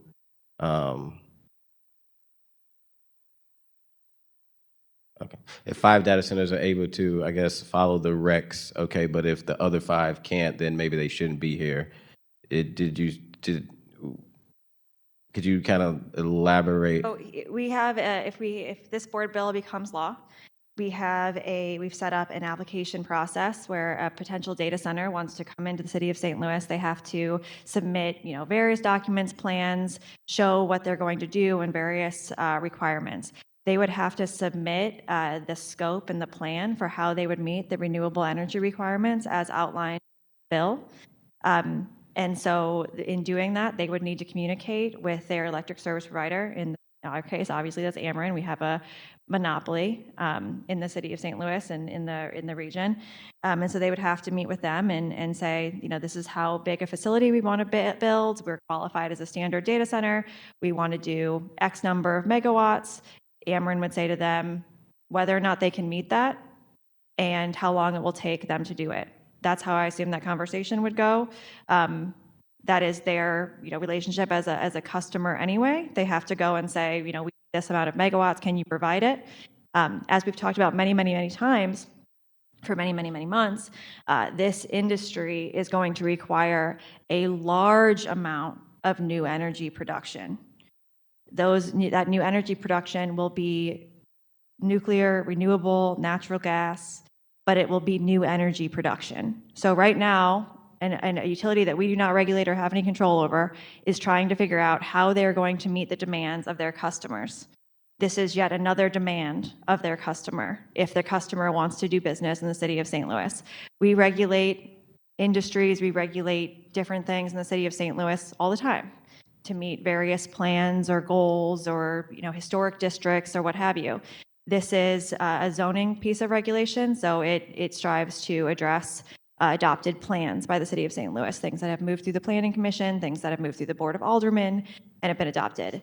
And I know I sound like a broken record, but a sustainability goal is nothing if not followed up by the actual policy. Those policy decisions are where we have to decide whether we actually care about what we say we care about. And I understand that there's a lot of different things to care about in this issue, and I've tried to be you know, open-minded to all of that. And I do care about all those things as well. But there's always going to be a reason to not meet a sustainability goal if someone's going to say, but taxes, but jobs, but development. There's always going to be that reason. But I hope that we can all agree in here that climate change is real and the decisions of elected bodies and the people of the world are how we are at this point now. So if we don't start making more brave steps to actually meet those goals and to actually do something about it, I mean, I don't know. I don't think they think climate change is real, but that's on them. That is not my concern, though. It's definitely real, definitely happening. We definitely need to be concerned. And if, you know, our jobs here is to do something about it, so. Yeah, well, I believe in climate change, and I definitely think it's real. And I've personally seen you behind the scenes working on this legislation, and I know you've put a lot into it.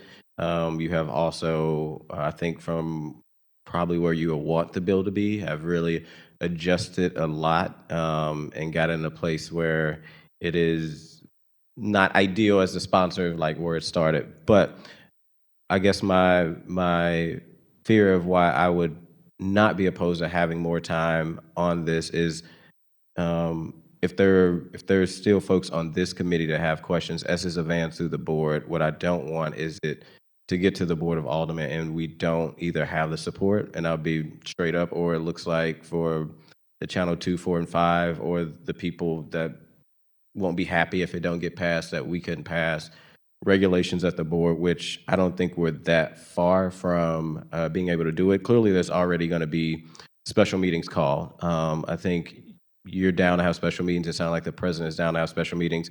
Clearly, this committee's down to have special meetings because we met as of today quickly to make sure we get some of this adopted. And I don't want this to, yes, there's an urgency of getting it done. And yes, there's an urgency that we need to have regulations. I don't believe a few more, I don't even think we need like a few more meetings, but a slowdown on the process. And this is something that I said in the very first meeting to you, is that I do think this is moving quickly, not quickly where we shouldn't be doing something, but as the legislative process is going quickly, where hopefully we get it done and we don't get to the floor and it become where it don't get passed. And I don't think anybody wants that. And I wouldn't hope the goal is to say, well, we tried in committee and we got it to the floor and we tried. Like, I think what people would like me to do is to continue to weaken the renewable energy requirement so that no one else has to make that amendment.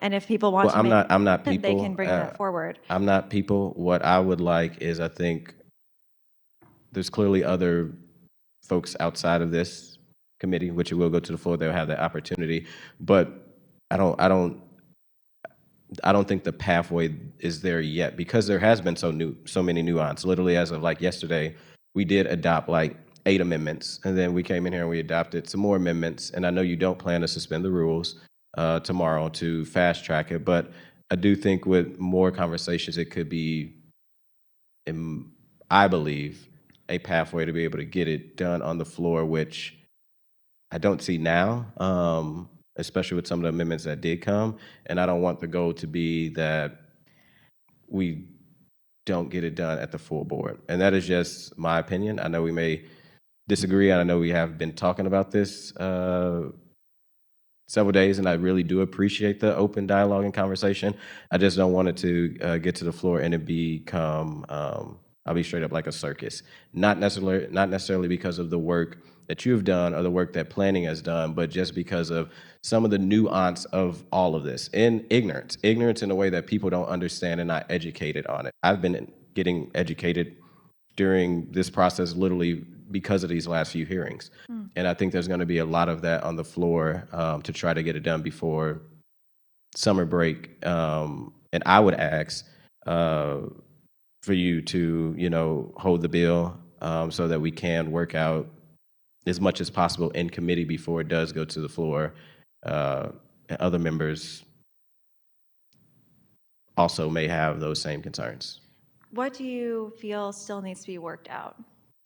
Well, me personally, I would love to have, that's why I voted present on the amendment. I don't feel comfortable on the renewable energy one. Did you prefer the stronger language in the I initial? prefer me and you having a conversation and figuring out like exactly, and maybe even MCE that has been doing this work, or as you've been having meetings with other experts, or like you had the meeting today in the mayor's office with that group, or when you and Alderwoman Songye had a meeting with Ameren, as trying to pull it all together. I would love to get a little bit a better understanding on the RECs, something that I think I just mentioned yesterday, and that's why I voted present. So being able to get that, that at least for me would be helpful. Maybe you can get it to me before the floor. I just wouldn't be voting it out today with knowing that is a concern for me with not having that information. So. It is in the definitions. The bundled and unbundled RECs are in the definitions that we amended yesterday. Would you be willing to have a conversation like you've been having with others offline so that I can get an understanding of what the RECs are and how they are used and how this would implement in the bill when you are trying to do this with not existing data centers, I guess new data centers? Or do you just want me to read the bill and then get my answer that way? No, I definitely want to have the conversation. We've talked about this many times, and but if the work happens in committee, then I think we should talk about it in committee. Yeah, I think the work happens in committee. I think the work has been happening on the phone calls and meetings that you've been having. If you want to have like a working group where we can like talk about it right now, I'm totally fine with doing that. But I'm telling you, as of today, and my answer is not going to change, that like I'll be a present. It's not that I'm not for regulations, but I do have concerns with that rec part. Just like you called me yesterday, or you called me last week on the bill. I think that's a conversation as you've been having off record with all these different groups, or I see you in your office, or you see me in my office. Easy conversation that could be had, and I think we can get past that and hopefully move it to the floor and be able to get it across the finish line. Mm-hmm. Yeah, I think I appreciate that. I think that I'm definitely someone who always counts votes. I like to know where I stand on an issue. I like to know where the bill that as it's moving is. I feel pretty comfortable with where the votes are on the floor right now. I think that there are efforts from people to say that this is a ban, which I hope that I've explained it's not.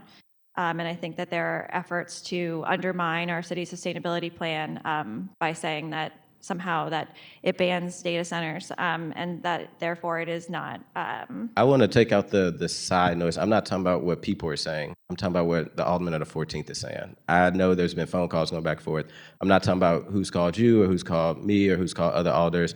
I raised this concern yesterday of just not being aware of it. How does this work? And what I'm asking is to be able to talk with my colleague about it, to get educated so that I'm comfortable with that part of the bill to be able to move forward on it. That's what I'm saying. Okay. Well, so it's on the record for anyone listening. The definition for bundled renewable energy credits that's in the bill. That means renewable energy credits that a customer received from a renewable generating facility where the attribute is provided with the actual renewable generation from a renewable facility located within the utility service territory, the state of Missouri, or the MISO service region, and retired on behalf of the facility.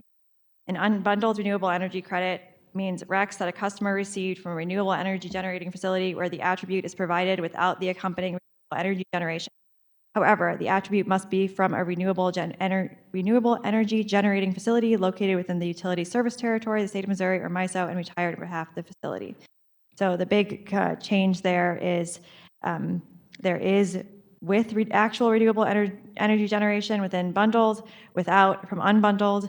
And if these definitions weren't clear enough, Elise Schaefer is here and can speak a little bit more. How long have you been knowing about Rex, Alderwoman? A long time. This conversation has been. So, but you learned about it being a member of the Planning Commission that you sit on. No, I'm pretty familiar with energy use in general. Alderman, Elise, would you? No, I don't need Elise to come up. I'm talking to you, Alderwoman. I think you missing the point of you're not like helping your case. I think, in my opinion, at least with me. But I appreciate the work that Elise is doing. I'm not trying to include again. I think I just said. I think you're missing the point. I'll be a president. I do, no disrespect to Elise. I got her number. I can easily reach out to her, and I have your number, and hopefully you'll reach out.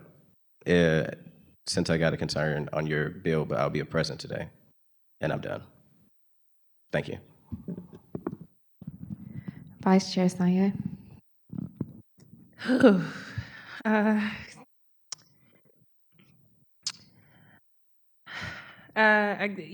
Alderwoman Schweitzer, I know that you're not in an position. I know that I feel like this has been probably even more of a difficult and nuanced conversation than around the series of shelter bills and unhoused bills that I've done, and 5 of them. And this, I think, has been like just even more rigorous than that.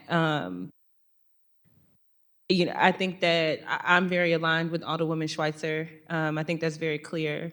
I do hear colleagues who are saying, you guys have been on the Planning Commission. You've had access to this information for some time. You've been a part of processes. I know that there's been meetings to have conversations with several alders and several offerings for conversations as well.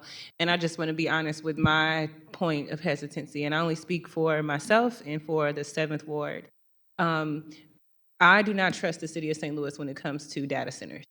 And I wish that we could be honest about why that's the case. I think that if we were having a conversation about like pausing this bill, but there wasn't a major data center that had already been approved, then I think that there would be a lot more appetite for that. But to be clear, as an alderwoman, I have to be able to speak to my residents and tell them about the processes in place. And there is a major data center that was approved by the city of St. Louis that the Board of Aldermen was given notice of at 9:15 a.m. And then at 1:45 p.m., a hearing happened. And so many of my residents do not trust anybody within city government around these data centers. I am doing the best I can to keep them abreast, to keep them educated. I think that with my public actions, I have perhaps earned some of that trust, but it is a very difficult needle to thread, and I think it's important that we all acknowledge just why that gap and why that distrust is there. I think data centers in itself is one of the most controversial issues across the country.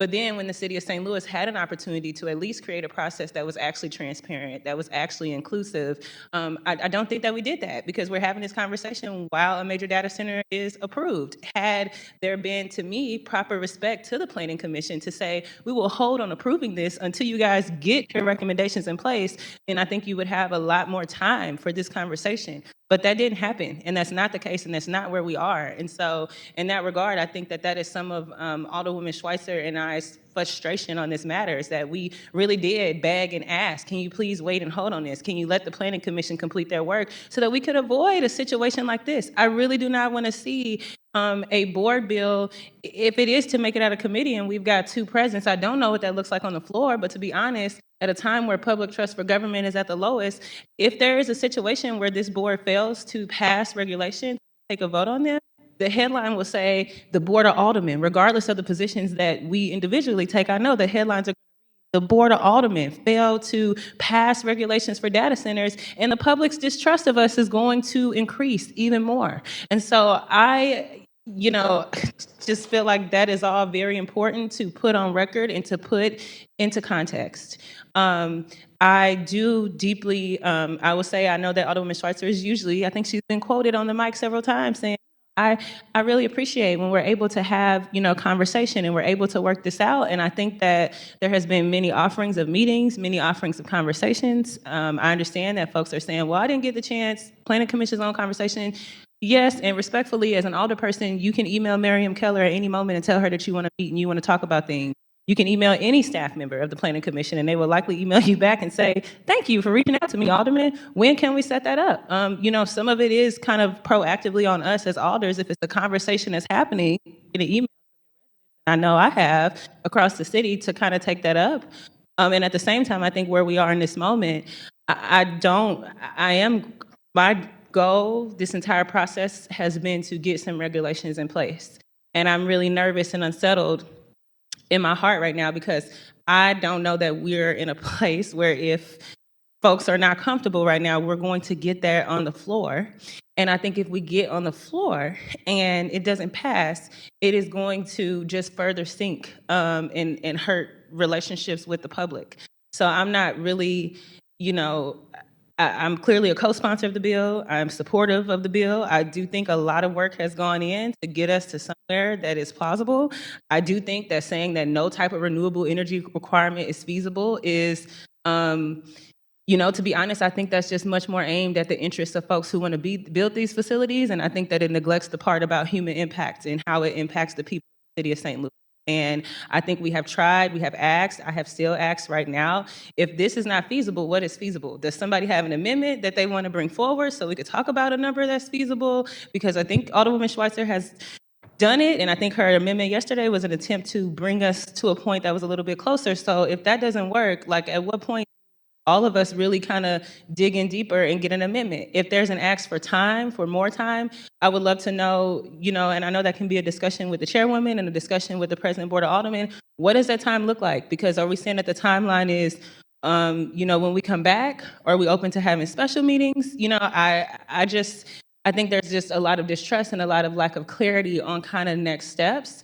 But at the same time, my core interest is making sure that we get regulations, and I am concerned that where we are right now, it doesn't seem like, I'm not sure where the numbers will be on the floor, but I just think we have to start to be really honest about, again, the way that the approval of the major data center went, because a lot of my colleagues, to be honest, have not commented on that matter at all, and that is a part of where the distrust is from. And then I think we have to be honest, if we're asking for more time, what does that look like? Can we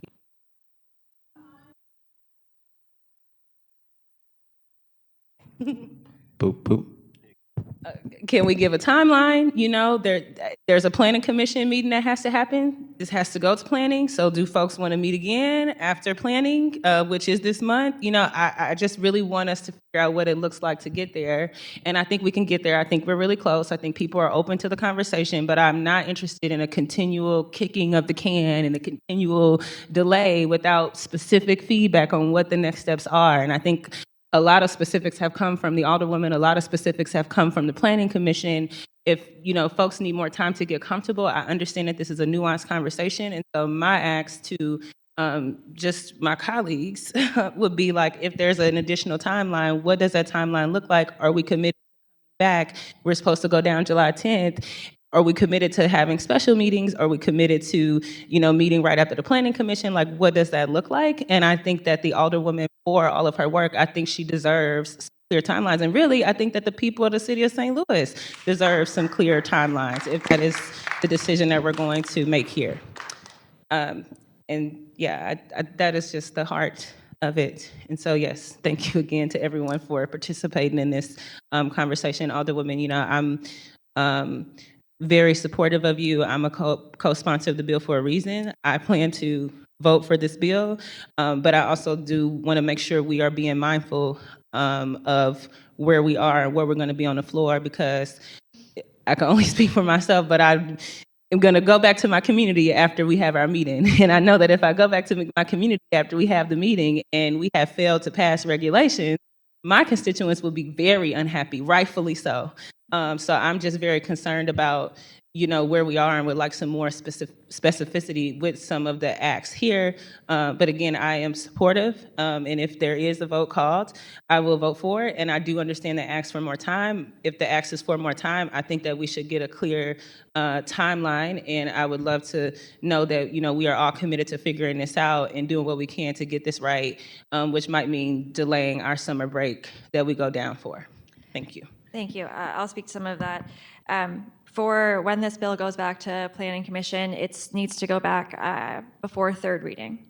So it goes, you know, it could go back before perfection or it could go back now, but if there's any changes made at perfection, it would have to go back again. So the idea is that it goes back to Planning Commission just once. I don't know whether there'll be changes at perfection, or if we were to hold further committee meetings, whether there would be changes suggested then. I'm certainly, I don't want to say happy with the bill where it is, but I am, I feel that the bill has made many compromises, and I have personally made many compromises for what I would have liked to see in order to get to, you know, the number of votes that we need to have to pass the bill. That's how it works down here. We have to get to 8. So that is something that is, you know, always part of legislation, is something you have to deal with. In communicating with members of the committee, I know at least 2, possibly 4 members of this committee are interested in having another committee hearing. And that is something that, you know, we could do and continue to have in committee. You know, I'm aware that if we have another committee meeting, I don't know that I'm not going to hear the same things from the same people saying that they haven't had enough time, that there's a new, you know, goalpost that's set.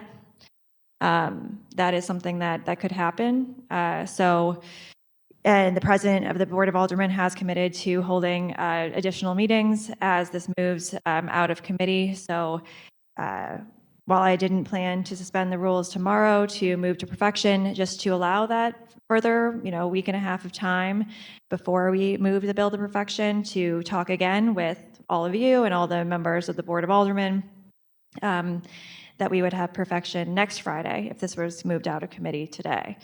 And then we would have to have had a special meeting, you know, the following week or a week after that, depending on when the Planning Commission can get their meeting scheduled. So we are sort of dependent on when the Planning Commission can meet. They have 45 days once we make a request for them to hear the bill, when the amendments, the sponsor, I'd have to make a request to the Planning Commission. I'd have to provide in writing why all of the amendments were made. And then they would have the ability to vote up or down. So that does delay the process in terms of when third reading would be. I think the Planning Commission would be very interested in moving it quickly. You know, our board, this body, passed a resolution that said we wanted to, you know, move quickly to get regulations in place. So I believe I am acting at the direction of our board to move quickly. The Planning Commission didn't pass this out until the middle of June, and I introduced it at the very next opportunity without having to suspend the rules. So, you know, we've been trying to move quickly, true, but also have had a lot of time on this in the background. You know, I will say that the public is crying out for these regulations to be in place. And you know, those are the people we represent, and the people that we're supposed to be listening to.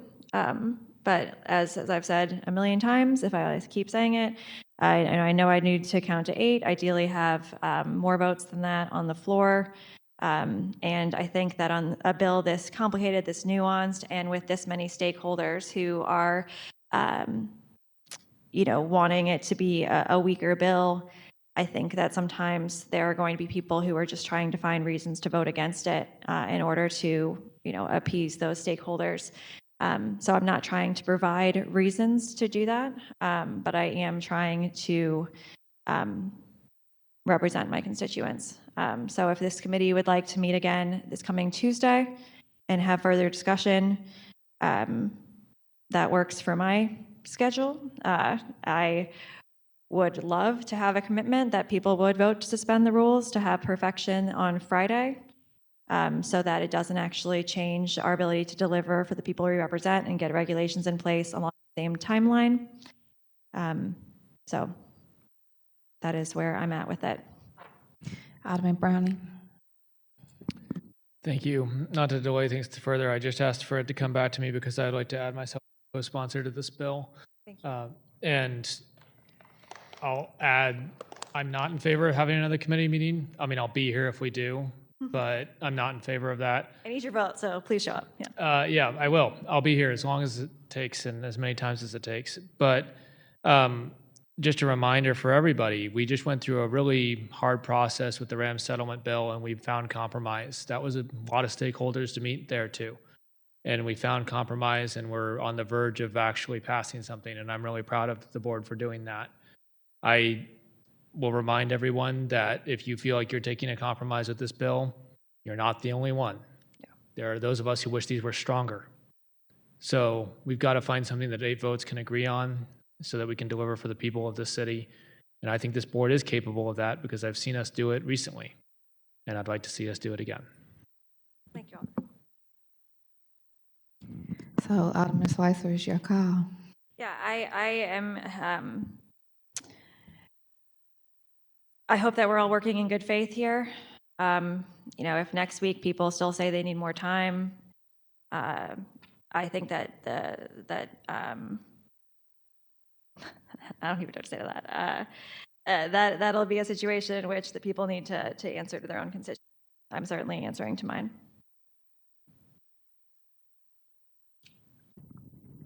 So are you asking, do you want to hold it into committee? Yes, and if anyone on the committee has questions that they feel are unanswered, please submit them to me as soon as possible, ideally by the end of the day tomorrow, so that no one is saying that they have questions that are unanswered. So, Madam Clerk, we're going to hold 49 as amended in committee again until next Tuesday's HUD's committee at 11 a.m. Thank you all for your time, and I appreciate the conversation and discussion. I will be calling you. And do you have any resolutions for review, Madam Clerk? We have none. Any additional committee decisions? We have none. Any additional written testimony? We have 7 written testimony for today's meeting. Okay. Any announcements? All members were present, so with that, I'll accept the motion to adjourn. So moved. Second. It was moved by Vice Chair Sanye and seconded by Alderman Aldridge that we adjourn. Everyone have a blessed day.